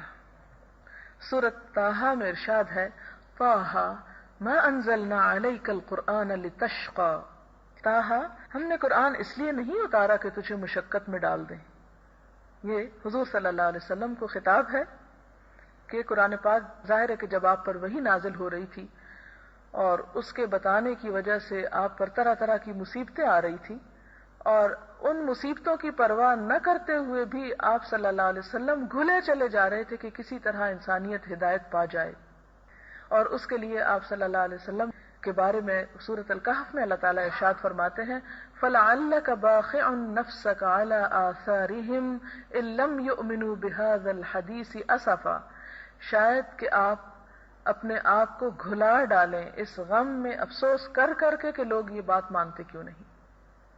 تو اللہ تعالیٰ فرماتے کہ نہیں، ہم نے قرآن اس لیے نہیں نازل کیا کہ آپ اپنے آپ کو مصیبت میں مبتلا کر لیں، آپ گھلے چلے جائیں اور آپ تکلیف میں پڑ جائیں۔ پھر فرمایا یرید اللہ بکم اليسر ولا یرید بکم العسر، اللہ تم سے آسانی کو چاہتا ہے، تنگی نہیں چاہتا۔ عن عائشة رضی اللہ عنہا ان النبی صلی اللہ علیہ وسلم دخل علیها وعندها امرأة قال من هذه؟ قالت هذه فلانة تذكر من صلاتها قال مه عليكم بما تطيقون فوالله لا يمل الله حتى تملوا وكان احب الدين اليه ما داوم صاحبه عليه۔ حضرت عائشہ رضی اللہ تعالی عنہا سے روایت ہے کہ رسول اللہ صلی اللہ علیہ وسلم ان کے پاس تشریف لائے تو وہاں ایک عورت تھی۔ فرمایا یہ کون عورت ہے؟ حضرت عائشہ رضی اللہ تعالیٰ عنہا نے جواب دیا کہ یہ وہ فلاں عورت ہے جو کثرت سے نمازیں پڑھتی ہے، بہت نمازیں پڑھتی ہے۔ آپ نے فرمایا ٹھہرو، تم اسی کو لازم پکڑو جس کی تم طاقت رکھتے ہو، خدا کی قسم اللہ تعالیٰ نہیں اکتائے گا یہاں تک کہ تم اکتا جاؤ گے۔ اللہ تعالیٰ اجر دیتے دیتے نہیں تھکتے، بندہ عبادت کرتے ہوئے تھک جاتا ہے، اور اللہ تعالیٰ کو زیادہ محبوب عبادت وہ ہے جس پر عبادت گزار ہمیشگی اختیار کرے۔ یہ حدیث بخاری اور مسلم کی روایت ہے۔ ایک اور روایت میں اس خاتون کا نام حولہ بنت طویت آتا ہے۔ ان کا کام یہ تھا کہ ساری رات نہیں سوتی تھی اور نماز پڑھتی رہتی تھی، اور بظاہر دیکھنے میں بہت بڑی نیکی ہے، ہم جیسے تو اس نیکی کا تصور بھی نہیں کر سکتے، لیکن حضور صلی اللہ علیہ وسلم نے کوئی بھی ایسی نیکی کرنے سے منع فرمایا جو خلاف فطرت ہو۔ کیوں؟ اس لیے کہ نیند کو اللہ تعالیٰ نے انسان کی ایک ضرورت بنایا، اور رات کے بارے میں خاص طور پر فرمایا وَجَعَلْنَا نَوْمَكُمْ سُبَاتًا وَجَعَلْنَا اللَّيْلَ لِبَاسًا، ہم نے نیند کو تمہارے لیے سکون حاصل کرنے کا ذریعہ بنایا، آرام کی چیز بنایا۔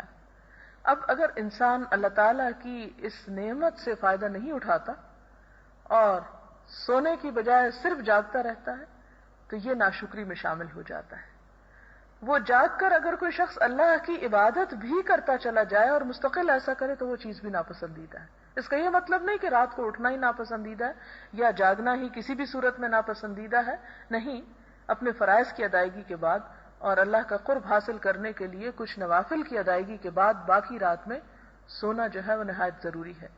سورۃ مزمل میں اللہ تعالیٰ حضور صلی اللہ علیہ وسلم کو ارشاد فرماتے ہیں قم اللیل الا قلیلا، رات کو اٹھو مگر تھوڑا، نصفہ آدھا کر لو او انقص منہ، یا اس میں کچھ کمی کر لو، او زد علیہ، یا اس پر کچھ زیادہ کر لو، تھوڑا کر لو یا زیادہ کر لو، چونکہ گھڑیاں تو نہیں تھی کہ گھنٹے گن کے بتا دیے جاتے، لیکن یہ کہ بہرحال آپ صلی اللہ علیہ وسلم کو بھی اس بات کی اجازت نہیں دی گئی کہ آپ ساری رات جاگیں۔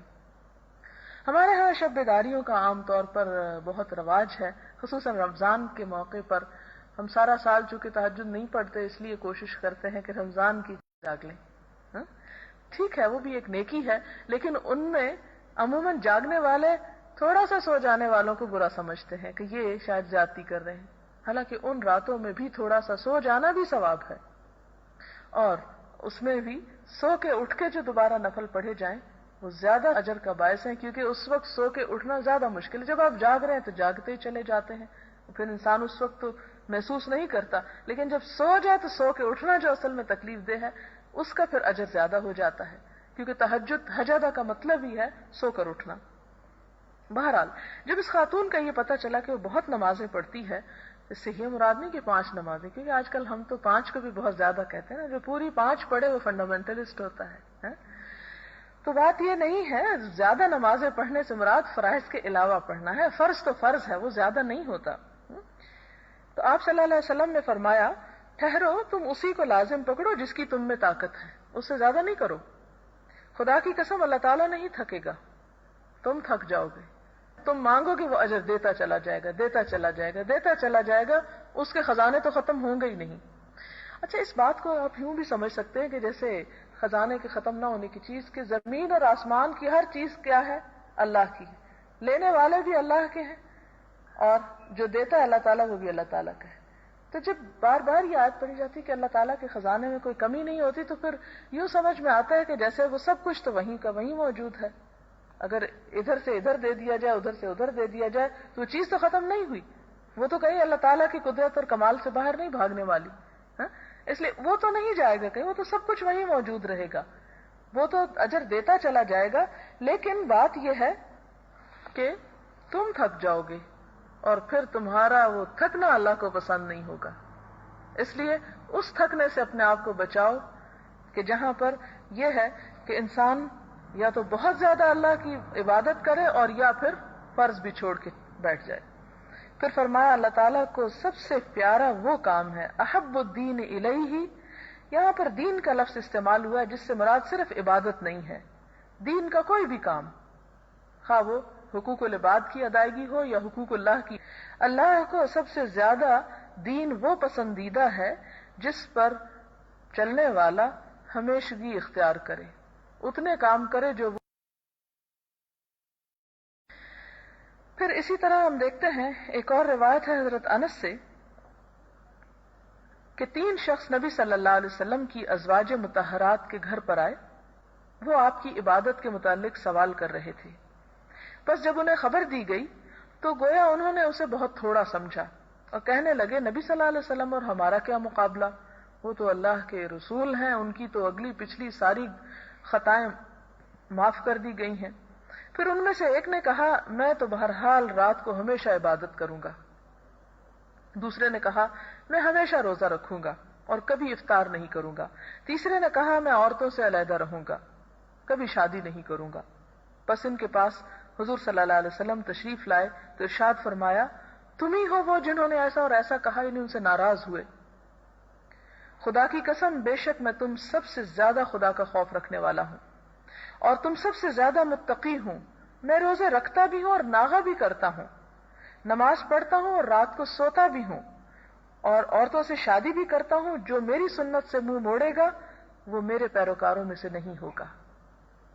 جیسا کہ سورۃ الحجرات میں آتا ہے یا ایھا الذین آمنوا لا تقدموا بین یدی اللہ ورسولہ، اے اہل ایمان اللہ اور اس کے رسول سے آگے مت بڑھو. تو آگے بڑھنا کیا ہے کہ اللہ کے رسول صلی اللہ علیہ وسلم نے تو روزہ رکھا اور چھوڑا بھی اور ہم رکھتے ہی چلے جائیں، تو یہ آگے بڑھنے والی بات ہے نا. اسی طرح آپ رات کو سوئے بھی اور نماز بھی پڑھی اور ہم نماز ہی پڑھتے چلے جائیں تو یہ آگے بڑھنے والی بات ہے.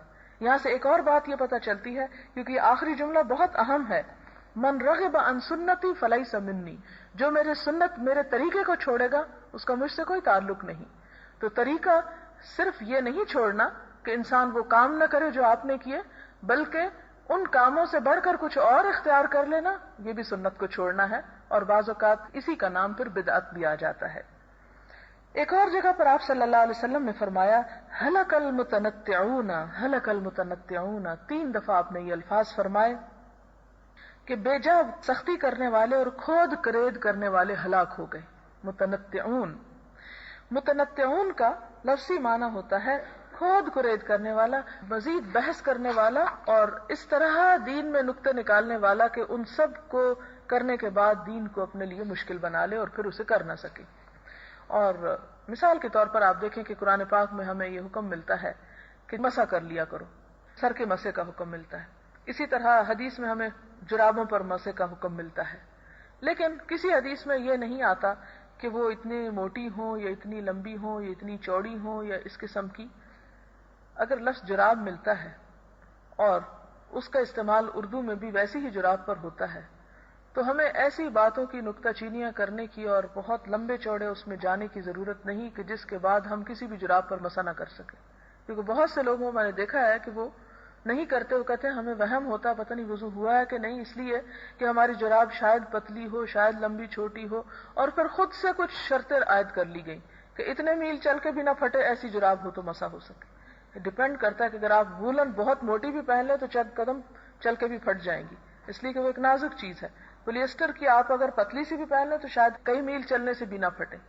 تو وہ تو مٹیریل پر ڈپینڈ کرتا ہے. اصل بات یہ ہے کہ امت کو ایک مشقت سے بچایا گیا اور یہ طریقہ سکھایا گیا کہ جب سردی ہو یا کسی وجہ سے موزے پہنے ہوں تو بار بار اتارنے کی بجائے اگر ایک دفعہ وضو کر کے پہن لیے جائیں تو گھر میں رہنے والا 5 دفعہ نماز ان کے اوپر وضو کے وقت مسا کے ساتھ پڑھ سکتا ہے، اور ایک مسافر جو ہے وہ 3 دن تک پڑھ سکتا ہے اگر نہ اتارے. ہاں اگر غسل کے لیے اتارنا پڑے تو جب دوبارہ پہنے گا تو اس سے آگے پھر 5. یعنی حضر اور سفر میں، حضر کا مطلب ہوتا ہے حاضر ہو، یہ نہیں کہ صرف گھر میں رہتا ہو بلکہ یعنی اپنے ہی شہر میں کام کاج کر رہا ہو، ٹریول نہ کر رہا ہو. تو اسی طرح آپ نے وہ حدیث بھی سنی تھی کچھ دن پہلے کہ جس میں آپ صلی اللہ علیہ وسلم نے فرمایا کہ مسلمانوں کے حق میں سب سے بڑا مجرم ہے وہ شخص کہ جس کے سوال کی وجہ سے مسلمانوں پر کوئی چیز حرام کر دی جائے جو پہلے حرام نہ تھی. اور اسی طرح قرآن پاک میں بھی آتا ہے کہ تم اپنے نبی سے اتنے سوال نہ کرو کہ جس طرح موسیٰ علیہ السلام سے کیے گئے. اس کا یہ مطلب نہیں کہ سوال کرنا ہی اسلام میں ناپسندیدہ ہے، ایسی بات نہیں ہے. ایک بات کو سمجھنے کے لیے ایک حد تک سوال کرنا تو درست ہے، اور اس کے بارے میں یہاں تک آتا ہے کہ سوال جو ہے وہ نصف علم ہے. یعنی آدھا علم وہ ہے کہ جو سکھانے والا آپ کو دیتا ہے، اور آدھا علم وہ ہے جو کسی اچھے سوال کرنے والے کی طرف سے اچھا سوال آتا ہے تو اس کے جواب میں آپ کو ملتا ہے. کیونکہ ایک شخص شاید آپ کو براہ راست وہ بات نہ بتائے، لیکن جب اس سے پوچھا جائے تو اس کے جواب میں اور بہت سے لوگوں کا بھلا ہو جائے. اور جیسے کہ آپ یہ بھی جانتے ہیں کہ صحابہ کرام کو خاص طور پر منع کیا گیا تھا کہ بہت زیادہ سوال نہ کریں، کیونکہ اگر ان کے بہت سوال ہوتے اور بہت جواب تو دین ہمارے لیے بہت مشکل ہو جاتا. اس پر وہ کہتے ہیں کہ ہم تمنا کیا کرتے تھے کہ کاش کوئی بدو آئے، کوئی عرابی آئے، کوئی دیہاتی آئے، اور اس کو تو اس بات کا پتہ نہیں، اگر وہ ڈھیر سارے سوال کر لے اور ہمیں بھی جواب میں بہت سی باتیں پتہ ہو جائیں. خیر، یہاں پر جس چیز سے منع کیا گیا وہ یہ کہ دین کے معاملے میں بہت کھود کرید اور بہت اپنے آپ کے اوپر سختیاں کرنا، اور مراد اصل میں یہاں ہے فقہی منہ شگافیاں کہ جس کی وجہ سے دین مشکل سے مشکل ترین ہو جائے. اگلی حدیث حضرت ابو ہریرہ سے ہے، روایت کرتے ہیں کہ بے شک دین اسلام آسان ہے، اور جب بھی دین میں بے جا سختی کی جائے گی دین اس پر غالب رہے گا، وہ دین کو نقصان نہیں دے سکتی. یعنی مراد کیا ہے کہ دین کی بے شمار شاخوں کی وجہ سے انسان اس کے تقاضے پوری طرح پورے نہیں کر سکتا تو اس پر دین ہی غالب رہتا ہے. بس تم اپنے حالات درست رکھو، میانہ روی اختیار کرو اور اپنے رب کی نعمتوں پر خوش رہو. صبح اور شام اور رات کے کچھ آخری حصے سے عبادت پر مدد چاہو. یہ بخاری کی روایت ہے. ایک اور بخاری ہی کی روایت میں ہے کہ اپنے حالات درست رکھو، میانہ روی اختیار کرو، صبح اور شام عبادت کے لیے چلو، اور رات کا کچھ آخری حصہ اعتدال کو لازم پکڑو، منزل مقصود تک پہنچ جاؤ گے، یعنی آخرت میں جنت پالو گے. یہ ایک بہت ہی زبردست حدیث ہے جس کو سمجھنا ہمارے لیے بہت ضروری ہے کہ جب بھی دین میں بے جا سختی کی جائے گی دین اس پر غالب رہے گا. بے جا سختی سے مراد کیا ہے کہ جہاں اللہ اور اس کے رسول کی رخصت ہو اس سے انسان فائدہ نہ اٹھائے اور اسے اس لیے چھوڑ دے کہ کہیں ایسا نہ ہو کہ میں اسے اختیار کر کے کسی اور مصیبت میں مبتلا ہو جاؤں. مثال کے طور پر آپ دیکھیں کہ ہمارے ہاں 2 انتہائیں ہیں. مثلا پردے ہی کے معاملے میں ایک انتہا تو یہ ہے کہ گھر میں بھی عورت سر سے دوپٹہ نہ اتارے، اور دوسری انتہا یہ ہے کہ باہر بھی نہ اوڑھے. اب آپ دیکھیں کہ ان 2 انتہاؤں میں درمیانی راہ کیا ہے کہ پردے کی اس روح کو سمجھا جائے کہ وہ کیا ہے، اور وہ ہے زینت کا چھپانا. آپ نے دیکھا ہوگا بہت سے لوگ چہرے کے پردے کے اوپر بہت بحثیں کرتے رہتے ہیں، اور ہر ایک اپنا نقطہ نظر دوسروں سے منوانے کی فکر میں رہتا ہے کہ جو میری سمجھ میں آ گیا سب وہی سمجھ لیں. اور جسے میں درست سمجھتا ہوں سارے اسی کو درست سمجھ لیں، پھر تو ہے سب حق پر ورنہ سب باطل۔ حقیقت یہ ہے کہ جس کسی معاملے میں جید علماء کے درمیان اختلاف ہوا ہے اور دونوں چیزیں وہاں پر پائی جاتی ہیں، تو دین کی روح کو سمجھتے ہوئے کہ مجھے زینت کو چھپانا ہے، اس میں سے انسان جو رستہ بھی اختیار کرتا ہے اس زینت کو چھپانے کے لیے، تو وہ اس کے لیے درست ہوگا، بشرطے کہ دونوں کی گنجائش وہاں پر موجود ہو۔ صرف عقل سے ایسی دلیلیں لا کر اپنی مرضی کو دوسروں پہ ٹھونسنا یہ دین کی خدمت نہیں ہوگا، یا کسی بھی اور معاملے میں جہاں پر، چونکہ اس وقت یہ میرا موضوع نہیں ہے، اب اس موضوع پر پھر میں انشاءاللہ کسی وقت بات کروں گی کہ یہ فقہی اختلافات جو ہیں ان کا اصل سبب کیا ہے، ان کی اصل وجہ کیا ہے، اور کیا یہ دین کے لیے نقصان دہ چیز ہے یا دین کے اندر وسعت کا ایک ذریعہ ہے۔ ہم جیسے نماز کے مختلف طریقوں کے بارے میں یا مختلف چیزوں کے بارے میں یا مختلف دعائیں سنت میں موجود ہیں جو نماز کے اندر پڑھی جاتی ہیں، ہم نے تو ایک ہی نماز سیکھی نا جو پہلی جماعت میں، یہ دوسری میں ہمیں رٹوا دی گئی کہ یہاں سبحانک اللہم پڑھنا ہے اور یہاں یہ سبحان ربی العظیم اور سبحان ربی الاعلیٰ پڑھنا ہے، اور اس کے علاوہ دوسری مسنون دعائیں جو نبی صلی اللہ علیہ وسلم سے ثابت ہیں ان کے بارے میں ہم نہیں پڑھتے، اور اگر کوئی پڑھے تو یہ سمجھتے ہیں کہ شاید اس سے نماز ٹوٹ گئی یا نماز میں یہ کوئی زائد چیز ہے، حالانکہ وہ زائد کی بات نہیں۔ اور اس میں بھی آپ دیکھیں ایک دعا نہیں کئی دعائیں ہیں، حتیٰ کہ درود شریف تک کے الفاظ میں کچھ نہ کچھ فرق ملتا ہے۔ یہ فرق کیوں ہے؟ یہ فرق اس لیے نہیں کہ دین جو ہے وہ کوئی غیر ثابت یا ان اوتھینٹک چیز ہے، نہیں، وہ اس لیے ہے کہ نبی صلی اللہ علیہ وسلم ایک انسان بھی تھے اور انہوں نے انسانوں کو سکھایا، وہ مشین نہیں تھے، کوئی ٹیپ ریکارڈر نہیں تھے کہ جب ان سے کوئی خاص ایک مسئلہ یا کوئی ایک سوال آ کے پوچھا جاتا تو وہ ٹیپ آن کر دی جاتی اور وہ پھر دوبارہ اسی انداز سے بولتے اور کوئی لفظ آگے پیچھے نہیں ہوتا، نہیں، آپ کا کام انسانوں کی تربیت کرنا تھا، اور روزمرہ کی زندگی میں مختلف انسانوں کے مزاج کو سمجھتے ہوئے آپ صلی اللہ علیہ وسلم نے انہیں جو خاص ہدایات دی وہ جب تاریخ اور حدیث کا حصہ بنی، اور ہم نے جب ان سب کو ایک جگہ پہ رکھ کے دیکھا تو بظاہر ہمیں اس میں کنٹراڈکشن نظر آئی۔ مثلا ایک شخص آتا ہے آپ صلی اللہ علیہ وسلم کے پاس اور پوچھتا ہے کہ سب سے افضل کام دین میں کیا ہے، سب سے اچھا مال خرچ کرنا کیا ہے؟ آپ اسے بتاتے ہیں کہ وہ دینار جو تم اپنے گھر والوں پہ خرچ کرتے ہو سب سے بہترین ہے۔ ایک اور شخص آتا ہے اور اسے آپ صلی اللہ علیہ وسلم بتاتے ہیں کہ بہترین دینار وہ ہے جو تم ایسے حال میں خرچ کرو کہ جب تم صحت مند ہو اور تم امید رکھتے ہو غنا کی اور فقر سے ڈرتے بھی ہو۔ یعنی آپ صلی اللہ علیہ وسلم نے یہ دو باتیں ایک وقت میں نہیں فرمائی تھی، ایک مثال کے طور پر اگر ایک دفعہ فرمائی اور دوسری مثلا 5 سال کے بعد فرمائی ہے، تو ان دونوں باتوں کو ہم تو ایٹ اے ٹائم ایک باب کے نیچے پڑھ رہے ہیں، باب الصدقہ کے نیچے، تو ہمیں بظاہر دیکھنے میں کنٹراڈکشن نظر آ رہی ہے کہ ایسا کیوں کہ آپ نے ایک دفعہ بہترین صدقہ اس کو فرمایا پھر بہترین اس کو کہا، تو پھر کون سا بہترین ہوا؟ ہم ان دونوں میں سے وہ جوڑ کے دیکھنا چاہتے ہیں زیادہ بہترین کیا ہے تاکہ ہم اس پر عمل کریں۔ تو آپ دیکھیں گے کہ بظاہر جو نظر آتی ہے حقیقت میں کنٹراڈکشن نہیں ہے۔ ایک جگہ پر تو یہ بتایا جا رہا ہے کہ کن کن لوگوں کو دینا اور ان لوگوں میں سے کس شخص پر خرچ کرنا سب سے بہترین ہے، اور ایک جگہ پر کنڈیشن کا ذکر ہے کہ کس کنڈیشن میں انسان کا خرچ کرنا جو ہے وہ زیادہ بہترین ہے۔ تو یہ دونوں یعنی ایک میں حالت ڈسکس کی جا رہی ہے اور ایک میں جگہ بتائی جا رہی ہے، اس میں کنٹراڈکشن کی کیا بات ہے؟ اسی طرح آپ دیکھیں گے کہ اور بھی بہت سی ایسی احادیث جس میں بظاہر یوں نظر آتا ہے کہ جیسے اس میں کوئی اختلاف کی بات ہے، لیکن ایسا نہیں ہوتا، اصل میں سمجھنے کی ضرورت ہوتی ہے اور سمجھنے کے لیے سمجھانے والا ضروری ہے۔ یہاں پر حدیث کے کچھ الفاظ ہیں غدوۃن اور روحۃن اور دلجۃن۔ غدوہ کہتے ہیں غدو سے صبح کے وقت کو، صبح کے وقت کا سفر، روحہ دن کا آخری حصے کو کہتے ہیں، اور دلجہ ہے رات کا آخری حصہ۔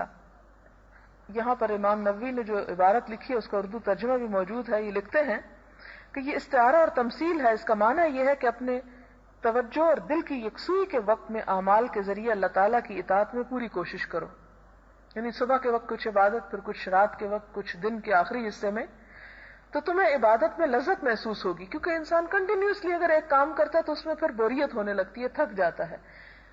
اس طرح تم اکتاؤ گے نہیں اور اپنے مقصود کو پہنچ جاؤ گے، جیسے کہ تجربہ کار مسافر انہی اوقات میں سفر کرتا ہے اور اس کی سواری دوسرے اوقات میں بھی آرام اور سکون سے رہیں گے، اور مسافر بلا مشقت منزل مقصود پر پہنچ جائیں گے۔ اگلی حدیث ہے حضرت انس سے، حضور صلی اللہ علیہ وسلم مسجد میں تشریف لائے تو دیکھا کہ ایک رسی 2 ستونوں کے درمیان بندھی ہوئی ہے. فرمایا یہ کیا ہے؟ عرض کیا گیا کہ یہ حضرت زینب کی رسی ہے، جب عبادت کرتے کرتے سست ہوتی ہیں تو اس کے ساتھ لٹک جاتی ہیں. رسول اللہ صلی اللہ علیہ وسلم نے فرمایا کہ رسی کو کھول دو. ہر کوئی طبیعت کی نشاط یعنی چستی کی حالت میں نماز پڑھے، جب سستی پیدا ہو تو سو جائے. اپنے آپ کو ایسی اذیت دے کے جگا کے ایسا کرنے کی ضرورت نہیں ہے. یہاں سے ہمیں ایک اور بات بھی پتہ چلتی ہے کہ مسجد میں مرد ہی نہیں عورتیں بھی عبادت کیا کرتی تھی حضور صلی اللہ علیہ وسلم کے زمانے میں. یہ بخاری کی روایت ہے. حضرت عائشہ رضی اللہ تعالی عنہا سے روایت ہے کہ رسول اللہ صلی اللہ علیہ وسلم نے فرمایا، نماز پڑھتے ہوئے جب کوئی تم میں سے اونگنے لگے تو سو جائے تاکہ نیند دور ہو جائے، کیونکہ جب کوئی اونگتا ہوا نماز پڑھتا ہے تو اسے کیا پتا شاید کہ وہ اپنے خیال میں تو استغفار کرنے لگا ہو اور حقیقت میں اپنے حق میں بد دعا کر رہا ہو. وعن ابی عبد اللہ جابر بن سمرة رضی اللہ عنہما قال كنت اصلی مع النبی صلی اللہ علیہ وسلم الصلوات فكانت صلاته قصدا وخطبته قصدا رواہ مسلم. حضرت جابر بن سمرہ سے روایت ہے رضی اللہ تعالی عنہ کہتے ہیں، میں نے رسول اللہ صلی اللہ علیہ وسلم کے ساتھ نمازیں پڑھی، یا میں آپ کے ساتھ نمازیں پڑھا کرتا تھا، چنانچہ آپ کی نماز اور آپ کا خطبہ درمیانہ ہوتا، یعنی آپ کی زندگی اعتدال کی زندگی تھی، حتیٰ کہ عبادت میں بھی آپ اعتدال فرمایا کرتے تھے. اور اس اعتدال کا ایک نمونہ یہ ہے کہ جب آپ نماز پڑھاتے تو بہت لمبی نہیں پڑھاتے تھے، جب آپ خطبہ دیتے تو بہت لمبا خطبہ نہیں دیتے تھے، لوگوں کی ضروریات کی رعایت کیا کرتے تھے. اگلی حدیث حضرت وہب بن عبداللہ سے ہے کہ رسول اللہ صلی اللہ علیہ وسلم نے ابتدائے ہجرت کے موقع پر حضرت سلمان فارسی اور حضرت ابو الدرداء رضی اللہ عنہما کے درمیان بھائی چارے کا رشتہ قائم کرایا. یاد ہوگا یہ انصار اور مہاجرین کا رشتہ جو ہوا. بس حضرت سلمان رضی اللہ تعالیٰ عنہ ایک بار حضرت ابو الدرداء کی ملاقات کے لیے گئے تو حضرت ابو الدرداء کی بیوی کو میلے کچیلے کپڑے پہنے دیکھا تو فرمایا، تمہارا یہ کیا حال ہے؟ کہنے لگی، تمہارے بھائی ابو الدرداء کو دنیا کی تو ضرورت ہے نہیں. حضرت ابو الدرداء باہر سے تشریف لے آئے اور حضرت سلمان کے لیے کھانے کا انتظام کیا. پھر کہنے لگے کہ کھائیے، میں تو روزہ دار ہوں. حضرت سلمان فرمانے لگے، جب تک آپ نہ کھائیں گے میں بھی نہ کھاؤں گا. تو حضرت ابو الدرداء نے بھی کھانا کھایا. جب رات ہوئی تو ابو الدرداء عبادت کے لیے اٹھنے لگے. حضرت سلمان نے فرمایا کہ سو جاؤ. پھر سو گئے. پھر اٹھنے لگے. پھر فرمایا کہ ابھی سو جاؤ. جب رات کا آخری وقت آیا تو حضرت سلمان نے فرمایا کہ ہاں اب اٹھو. پھر دونوں نے نماز پڑھی. تب حضرت سلمان نے حضرت ابو الدرداء سے فرمایا، یقیناً تجھ پر تیرے رب کا بھی حق ہے اور تیری جان کا بھی تجھ پر حق ہے اور تیرے گھر والوں کا بھی تیرے ذمہ حق ہے، پس ہر حقدار کو اس کا حق دو. پھر صبح ابو الدرداء حضور صلی اللہ علیہ وسلم کے پاس آئے اور یہ واقعہ آپ سے عرض کیا تو حضور صلی اللہ علیہ وسلم نے فرمایا کہ سلمان نے واقعی سچ کہا اور ان کا طرز عمل درست تھا. یعنی واقعہ تو آپ کے سامنے ہے، صرف اس میں ایک خاص بات یہ ہے کہ حضرت سلمان حضرت ابو الدرداء کے گھر میں آتے ہیں تو یہاں ہم دیکھتے ہیں کہ حضرت ابو الدرداء کی بیوی انہیں یعنی ایک طرح سے بٹھاتی ہیں یا ان سے بات بھی کرتی ہیں. بہت سے لوگ دین میں ایک اور ناروا سختی کے قائل ہوتے ہیں. آج ہی ایک میری اسٹوڈنٹ مجھے یونیورسٹی میں ملی اور وہ بہت پریشان تھی. مجھے کیا پریشانی کی کیا وجہ ہے؟ کہنے لگی کہ میں یوگنڈا سے ہوں اور ہمارے ہاں کلچر اس قسم کا ہے کہ ہمیں دوسروں سے ہاتھ بھی ملانا پڑتا ہے اور گھر میں یعنی مردوں سے ہاتھ ملانا پڑتا ہے، اور یہ ہمارا فیملی میں بھی خاص طور پر بہت رائج ہے. وہاں اس بات کا تصور ہی نہیں کہ کوئی گھر میں آئے اور آپ اس سے ہاتھ نہ ملائیں. اور اس کے ساتھ ہی یہ کہ کوئی اسکول یا کوئی جگہ ایسی نہیں جو صرف خواتین کی ہو کہ میں واپس جا کر اگر کہیں جاب کرتی ہوں تو مجھے خالصتاً عورتوں کا ماحول میسر آئے. تو ہمارے کسی نے لیکچر دیا اور ساتھ ہی یہ کہا ہے کہ عورت کے لیے جائز ہی نہیں کہ وہ کسی مرد سے بات کرے اور اس قسم کی کچھ سخت باتیں. تو وہ مسلسل اس پر پریشان تھی کہ یہ کیا ہوگا کہ میں واپس جا کر مسلمان کیسے رہ سکوں گی. یہ بھی دین کا ایک تنگ تصور ہے کہ عورت جو ہے وہ مرد سے بات ہی نہ کرے، اور اگر کوئی بات کر لے تو شاید یہ کوئی غیر اسلامی بات ہے یا کوئی دین سے باہر نکلنے والی چیز ہے. حالانکہ اگر ایک معروف انداز میں اور ایک اچھے طریقے سے گفتگو کوئی کرے تو اس میں حرج کی بات نہیں، جیسا کہ یہاں ہم دیکھتے ہیں کہ ان دونوں کے درمیان خون کا کوئی رشتہ نہیں تھا. اور بلکہ یہ بھی ایک طرح سے شکایت بھی کر رہی ہیں، اور وہ ان کے لیے پھر حل بھی تلاش کرتے ہیں۔ اگلی حدیث حضرت عبداللہ بن عمرو بن العاص سے روایت ہے کہ نبی صلی اللہ علیہ وسلم کو خبر دی گئی کہ میں عبداللہ کہتا ہوں کہ خدا کی قسم جب تک زندگی ہے میں دن کا روزہ رکھوں گا۔ حضرت عبداللہ بن عمرو بن العاص حضرت عمرو بن العاص کے جو ہیں بیٹے ہیں۔ حضرت عمرو بن العاص کے بارے میں پتہ ہوگا کہ فاتح مصر ہیں۔ تو ان کے بیٹے یہ کہتے ہیں کہ میں نے قسم کھائی کہ میں ہمیشہ دن کو روزہ رکھوں گا اور رات کو جاگ کر عبادت کیا کروں گا۔ تو آپ صلی اللہ علیہ وسلم نے فرمایا کہ تو یہ بات کہتا ہے؟ میں اس سے ناراض ہوئے۔ میں نے عرض کیا میرے ماں باپ آپ پر قربان ہوں، ہاں میں نے ہی یہ بات کہی تھی یا رسول اللہ۔ تب آپ نے ارشاد فرمایا کہ تو اسے نہیں نبھا سکے گا، بس کبھی روزہ رکھ اور کبھی چھوڑ بھی دے، اور نیند بھی کر اور عبادت بھی، اور مہینے میں 3 دن کے روزے رکھا کر، یقیناً ایک نیکی 10 گنا ثواب رکھتی ہے، اور ایسا کرنا زمانہ بھر روزے رکھنے کے مانند شمار ہوگا۔ یہ سنت نبی کیا ہے؟ ایام 20۔ ایام 20 کیا ہے؟ 13، 14 اور 15 کے روزے، جیسے آج شاید 15 تاریخ ہے 14، تو ان 3 دنوں میں روزہ رکھنا جو ہے، اگر کوئی شخص ہر مہینے ان 3 دن کے روزے رکھ لیتا ہے تو گویا وہ عمر بھر روزے سے رہا۔ کیوں؟ اس لیے کہ ہر نیکی 10 گنا ہے، اور آپ دیکھیں 10 دن میں پھر ایک روزہ پڑتا ہے، مہینے میں 30 دن ہوتے ہیں، اور 30 میں 3 دن اگر کوئی روزہ رکھتا ہے اور ہر نیکی 10، تو اس کا مطلب ہے کہ وہ سب ثواب پا گیا۔ میں نے عرض کیا کہ میں تو اس سے زیادہ کی طاقت رکھتا ہوں۔ تو فرمایا 1 دن روزہ رکھ اور 1 دن نہ رکھ، یعنی اگر بہت ہی شوق ہے تو پھر ایسے کر لو۔ میں نے عرض کیا کہ میں اس سے بھی زیادہ طاقت رکھتا ہوں۔ تو فرمایا کہ 1 دن روزہ رکھو اور 1 دن نہ رکھو۔ پھر دوبارہ آپ نے وہی جواب دیا کہ خواہ تمہاری طاقت زیادہ ہے لیکن تم اپنے آپ کو اسی حد پر رکھو۔ حضرت داؤد علیہ السلام کے روزوں کا یہی طریقہ تھا، اسی لیے اسے صوم داؤدی کہتے ہیں نا، اور یہ روزے کا سب سے معتدل طریقہ ہے، اور ایک روایت میں ہے کہ یہ روزہ رکھنے کا افضل طریقہ ہے۔ میں نے عرض کیا میں تو اس سے بھی زیادہ کی طاقت رکھتا ہوں۔ رسول اللہ صلی اللہ علیہ وسلم نے فرمایا کہ اس سے افضل اور کوئی طریقہ نہیں، یعنی آپ اپنی بات پر جمے رہے۔ حضرت عبداللہ راوی حدیث فرماتے ہیں کہ اگر میں رسول اللہ صلی اللہ علیہ وسلم کے قول کے مطابق ہر ماہ 3 روزے رکھنے والی بات اس وقت قبول کر لیتا تو یہ مجھے اپنے اہل و عیال اور مال سے زیادہ محبوب ہوتا۔ مجھے یہ دکھ ہوا کہ میں نے آپ کے ساتھ اتنی بحث کیوں کی اور 3 مرتبہ آپ کو ایسا ہی سوال کر کے ستایا جس کا جواب آپ نے مجھے وہی دیا جو پہلی مرتبہ فرمایا۔ اور ایک روایت میں یوں ہے کہ کیا مجھے خبر نہیں دی گئی کہ تم دن کو روزہ رکھتے ہو اور رات کو عبادت کرتے ہو؟ میں نے عرض کیا کیوں نہیں یا رسول اللہ، ایسا ہی ہے۔ تو فرمایا ایسا مت کرو، روزہ رکھو اور ناغہ بھی کرو، اور نیند بھی کرو اور عبادت بھی کرو، کیونکہ بلا شبہ تیرے جسم کا بھی تجھ پر حق ہے، تیری آنکھوں کا بھی تجھ پر حق ہے یعنی سونا، تیری بیوی کا بھی تجھ پر حق ہے، تیرے مہمانوں کا بھی تجھ پر حق ہے، اور ہر ماہ 3 روزے رکھنا تجھے کافی ہے، کیونکہ تیرے لیے ہر نیکی کا اجر 10 گنا ہے۔ تو اب ایسا کرنا ہمیشہ روزے رکھنے کے برابر ہوگا۔ فرماتے ہیں میں نے خود اپنی جان پر سختی کی تو مجھ پر سختی کر دی گئی۔ میں نے عرض کیا یا رسول اللہ صلی اللہ علیہ وسلم میں اس سے زیادہ طاقت پاتا ہوں۔ تو فرمایا حضرت داؤد علیہ السلام کا روزہ رکھو اور اس سے نہ بڑھو۔ حضرت داؤد علیہ السلام بادشاہ تھے، بہت دنیا تھی ان کے پاس، لیکن یہ ان کا زہد تھا کہ سب کچھ ہوتے ہوئے بھی اللہ کی طرف رجوع تھا۔ داؤد علیہ السلام کا روزہ کیا تھا؟ یعنی میں نے عرض کیا داؤد علیہ السلام کا روزہ کیا تھا؟ فرمایا آدھے سال کا۔ تو حضرت عبداللہ بوڑھا ہونے پر فرمایا کرتے تھے کاش میں حضور صلی اللہ علیہ وسلم کی رخصت کو مان لیتا۔ اور ایک اور روایت میں ہے آپ نے فرمایا کیا مجھے خبر نہیں دی گئی کہ تو ہمیشہ روزے رکھتا ہے اور ہر رات قرآن پاک ختم کرتا ہے؟ میں نے عرض کیا کیوں نہیں یا رسول اللہ، لیکن اس میں میری نیت بھلائی ہی کی ہے، شوق تھا نا عبادت کا۔ آپ نے فرمایا پس حضرت داؤد علیہ السلام کا روزہ رکھو کیونکہ وہ لوگوں میں سب سے زیادہ عبادت گزار تھے، اور ہر مہینے میں ایک قرآن ختم کر لو۔ میں نے عرض کیا اللہ کے نبی میں تو اس سے زیادہ کی طاقت رکھتا ہوں۔ فرمایا تو پھر 20 دن میں ختم کر۔ میں نے گزارش کی کہ میں اس سے بھی زیادہ کی طاقت رکھتا ہوں۔ فرمایا پھر 10 روز میں ختم کر۔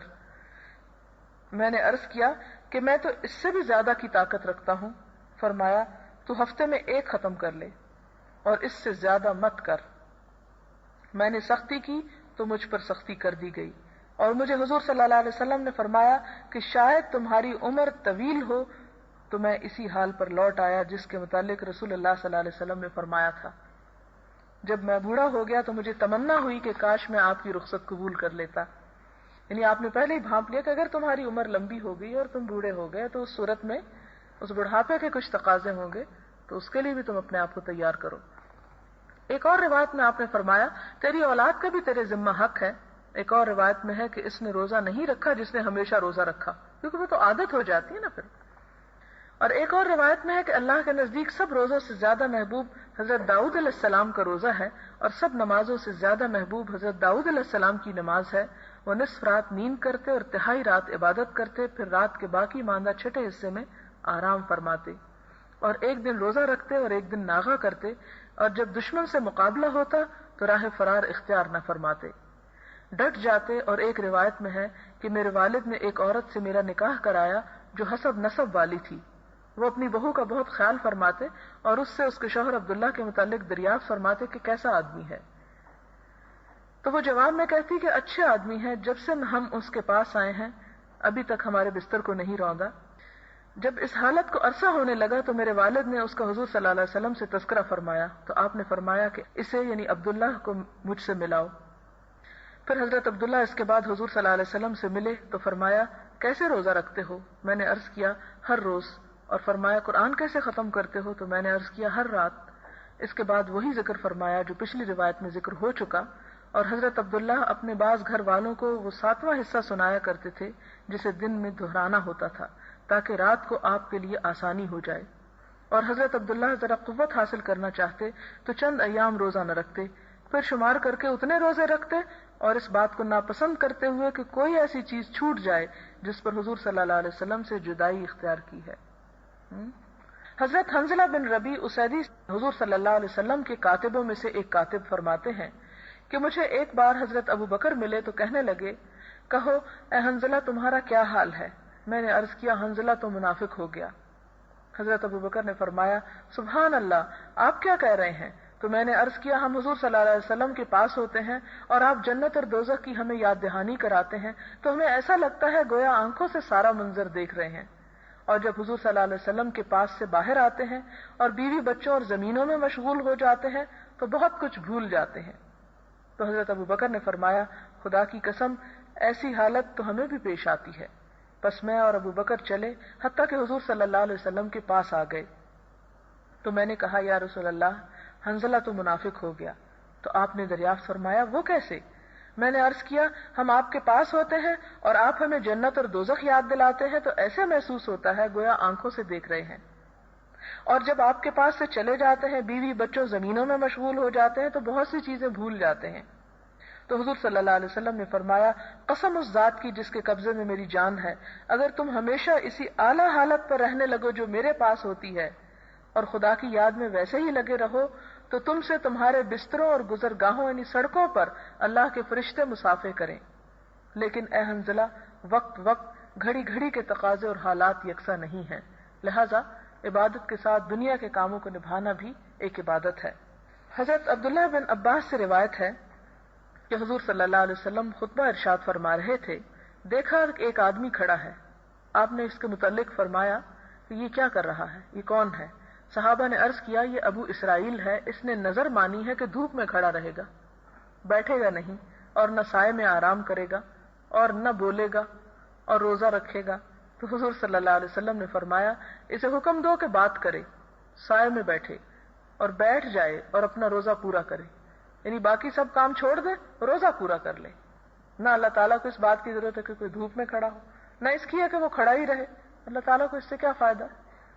پھر اسی طرح اس میں بھی کوئی نہیں کہ انسان آرام نہ کرے، نہیں فرمایا کہ یہ سب کچھ کرنا عبادت ہے، ہاں روزہ توڑنا عبادت نہیں، اسے پورا کر لو. یہ چند ایک احادیث تھی غلو اور دین میں تشدد کے بارے میں، جس سے امید ہے کہ بہت سی چیزوں کے بارے میں ذہن واضح ہو گیا ہوگا. وآخر دعوانا ان الحمد للہ رب العالمین. سبحان اللہ وبحمدہ عدد خلقہ ورضا نفسہ وزنۃ عرشہ ومداد کلماتہ سبحان اللہ العظیم. اللہم صل علی محمد وعلی آل محمد كما صليت على إبراهيم وعلى آل إبراهيم إنك حميد مجيد.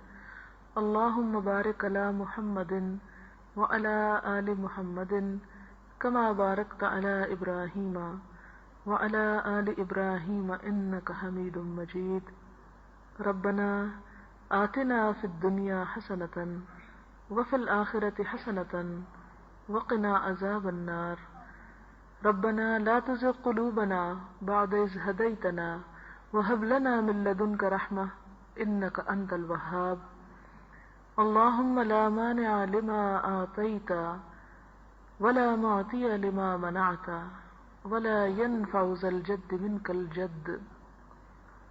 یا رب العالمین، جو کچھ ہم نے پڑھا ہے اگر کسی بات کے سمجھنے میں غلطی ہو گئی ہو تو ہماری اصلاح کر دے، ہمیں صحیح اور نافع علم عطا فرما۔ یا اللہ، ہم جو کچھ سیکھتے ہیں اس پر ہمیں عمل کی توفیق دے، ہمیں اپنا قرب اور اپنی محبت نصیب فرما، ہمیں اپنی زندگی میں اعتدال اور درمیانہ روی اختیار کرنے کی توفیق دے۔ یا اللہ، ہماری نیتوں میں اخلاص پیدا کر دے، ہمارے کاموں میں برکت پیدا کر دے، ہماری تمام مشکلات کو آسان کر دے۔ یا ارحم الراحمین، ہماری اولاد کو ہماری آنکھوں کی ٹھنڈک بنا۔ اللہ، ان کی تمام تکلیفیں اور پریشانیاں دور فرما، ہمارے والدین پر رحم فرما۔ یا اللہ، جب ہم تجھ سے ملیں تو اس حال میں کہ تو ہم سے راضی اور خوش ہو جائے اور ہمارا حساب آسان کر دینا، ہماری آخرت کی منزلیں آسان کر دینا، اور ہمیں دنیا اور آخرت میں ہر فتنے اور ہر مشکل سے پناہ میں رکھنا۔ ربنا تقبل منا انک انت السمیع الدعاء وتب علینا انک انت التواب الرحیم، وصلی اللہ تعالی علی خیر خلقہ محمد وعلی آلہ واصحابہ واہل بیتہ اجمعین برحمتک یا ارحم الراحمین۔ الہی آمین۔ سبحانک اللہم وبحمدک نشہد ان لا الہ الا انت نستغفرک ونتوب الیک۔ والسلام علیکم ورحمۃ اللہ۔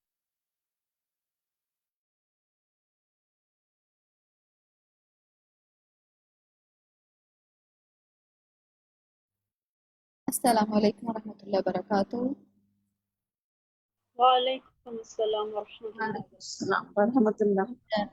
الحمدللہ، مجھے امید ہے کہ جو ہم لوگ کلاس کے اسٹارٹ میں ڈسکشن کر رہے تھے اس میں بہت سارے نکات آپ کو کلیئر ہو گئے ہوں گے، اس لحاظ سے کہ نیکی اور بھلائی کے کاموں میں میانہ روی اختیار کرنی چاہیے، کیونکہ ہمارے جو دین ہے اس کی اسپرٹ یہ ہے، دین کی روح کو مد نظر رکھتے ہوئے جو بھی ہم کام کریں گے وہ انشاءاللہ تعالی ہمارے لیے باعث ثواب ہی ہوگا۔ آج کی کلاس ڈسکشن کی طرف چلتے ہیں۔ حدیث نمبر 136 میں ہم نے ایک قبیلے کے بارے میں پڑھا کہ جب وہ مسجد نبی کے قریب منتقل ہونا چاہتے تھے تو نبی صلی اللہ علیہ وسلم نے فرمایا تھا دیارکم تتبعوا آثارکم۔ اس آیت سے، اس حدیث سے ہمیں کیا اصول پتہ چلتا ہے؟ فوزیہ سعید۔ جس سے ہمیں یہ پتہ چلتا ہے کہ ہر قدم پر ایک درجہ ہے، تو جتنے قدم ہم چل کے مسجد کی طرف جائیں گے اتنا ہی ثواب ہے ہمارے لیے۔ بالکل بالکل صحیح ہے۔ نیک عمل تک پہنچنے کے لیے کیے جانے والے تمام اعمال بھی نیکی شمار ہوتے ہیں، اور انسان کے صرف اعمال نہیں بلکہ وہ آثار جو وہ چھوڑتا ہے وہ بھی گنے جاتے ہیں۔ حدیث نمبر 138 میں ہم نے پڑھا کہ نیکی پر اجر کا حصول کن شرائط کے ساتھ منسلک ہے، یاد ہے کسی کو؟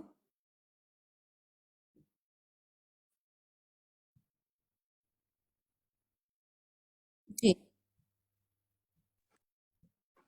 میں بتاؤں؟ السلام علیکم۔ جی وعلیکم السلام، بتائیے۔ 138 میں ہمیں یہ پتہ چلتا ہے کہ جو بھی کام کریں اس یقین کے ساتھ کریں کہ اس کا اجر اللہ تعالیٰ ہمیں ضرور دیں گے انشاءاللہ تعالیٰ۔ بالکل صحیح، آگے دیکھ لیتے ہیں ایک آنسر۔ اور دوسری بات اس میں یہ بھی ہے کہ اللہ تعالیٰ کی جنت طرف میں داخل فرمائیں گے انشاءاللہ۔ انشاءاللہ، ٹھیک ہے، دونوں میں ایک ہی مطلب ہے، صحیح ہے۔ جی جی۔ حدیث نمبر 141 میں دیکھیں، اگر انسان کے پاس صدقہ کرنے کے لیے مال موجود نہ ہو تو پھر وہ صدقہ کیسے کر سکتا ہے؟ فاطمہ۔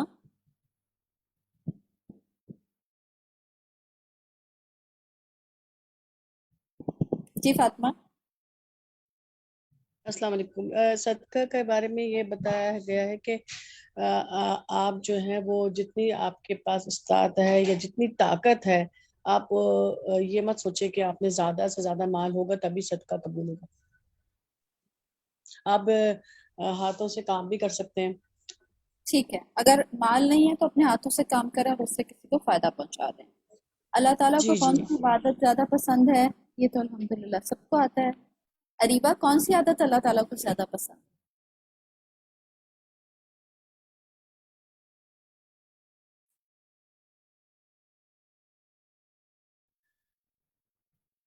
آئی تھنک آپ کا مائک شاید کام نہیں کر رہا. آپ لوگ اس سوال کا جواب چیٹ میں لکھ کے بھیج دیں. آگے دیکھتے ہیں ہم طاقت سے زیادہ عبادت کرنے سے کیوں منع کیا گیا.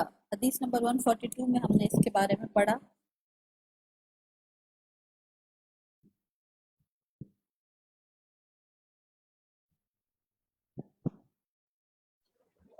تحسین آپ بتائیں گی؟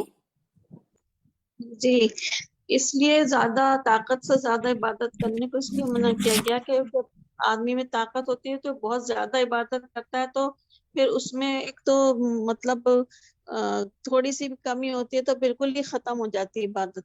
اس لیے ہمیں میانہ روی سے کنٹینیو عبادت کرنی چاہیے. تھوڑی تھوڑی کریں لیکن مستقل کریں تو وہ بہتر رہتی ہے، بجائے کہ ہم اتنی زیادہ کریں کہ ایک دن تو بہت کر لی پھر دوسرے دن ہم سے ہو نہیں رہی. اس سے منع کیا گیا ہے. میمونہ، آپ اس میں کچھ اور ایڈ کرنا چاہ رہی ہیں؟ جی باجی، اللہ تعالیٰ کو وہ عبادت پسند ہے جو ہمیشگی والی ہو. جب انسان زیادہ عبادت تو کرتا ہے لیکن کچھ عرصے کے بعد وہ تھک جاتا ہے اور پھر اس سے فرائض بھی ڈراپ ہو جاتے ہیں، وہ اس فرائض ادا کرنے کی بھی طاقت نہیں رکھتا. اسی لیے عمل تھوڑا ہی صحیح استقامت والا ہو، ہمیشگی والا ہو. ٹھیک،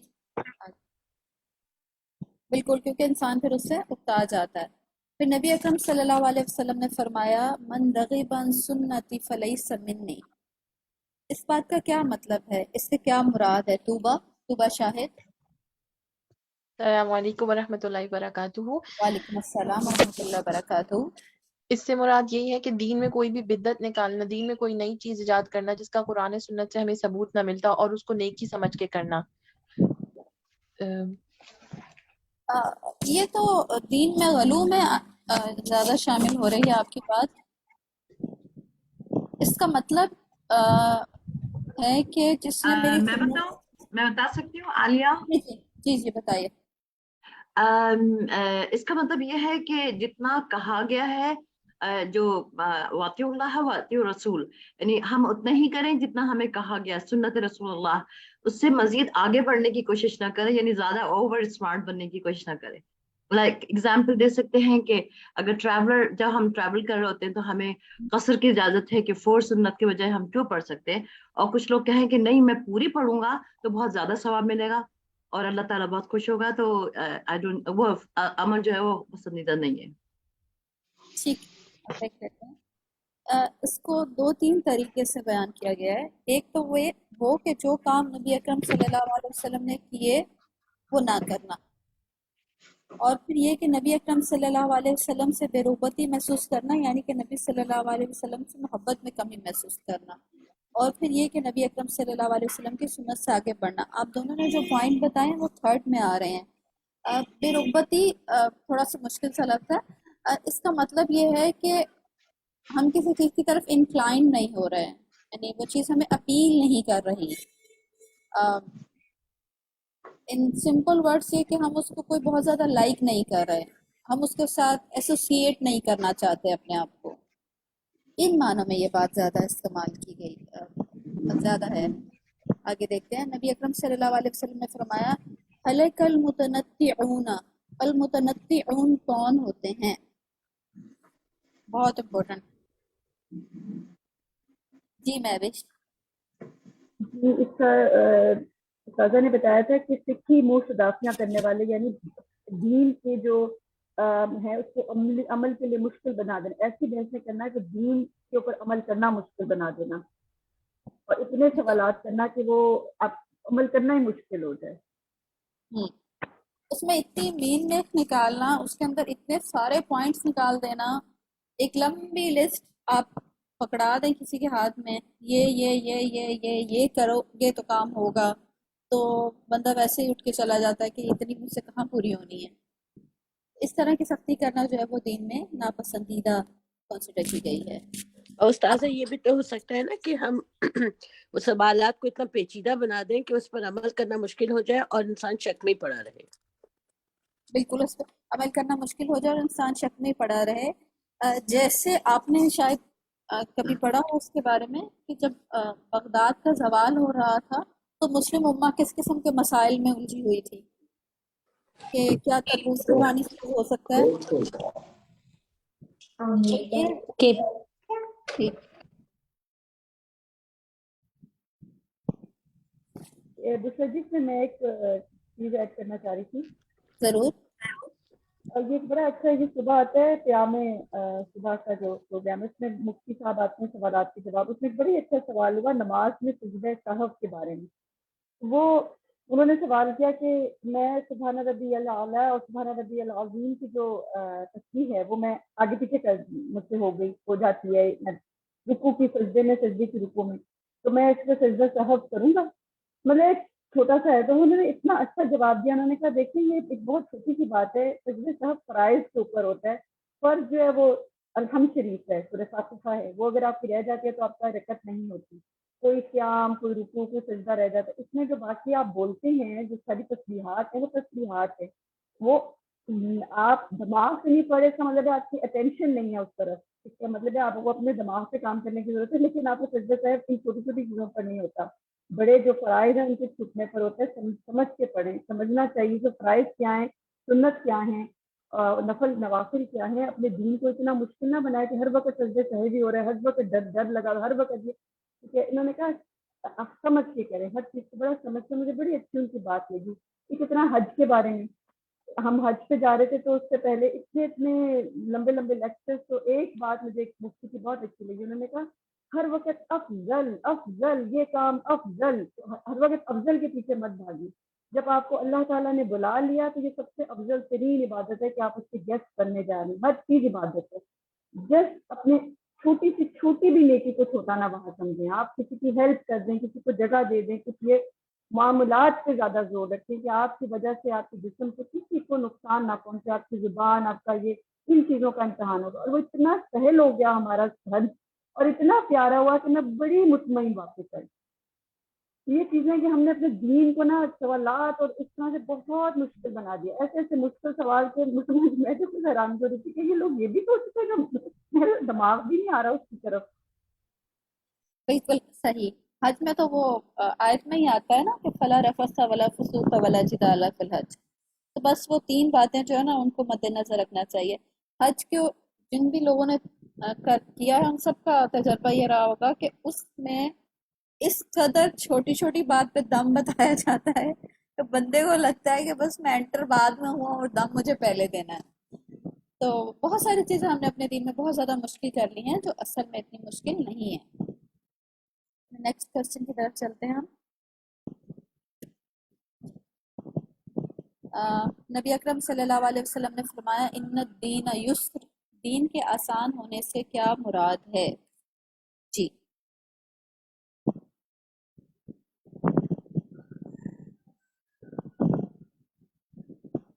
عالیہ. جی اس کا مطلب یہ ہے کہ ہمیں سوال کی ایک حد ہوتی ہے، ایکسیسو میں اس میں نہ جائیں.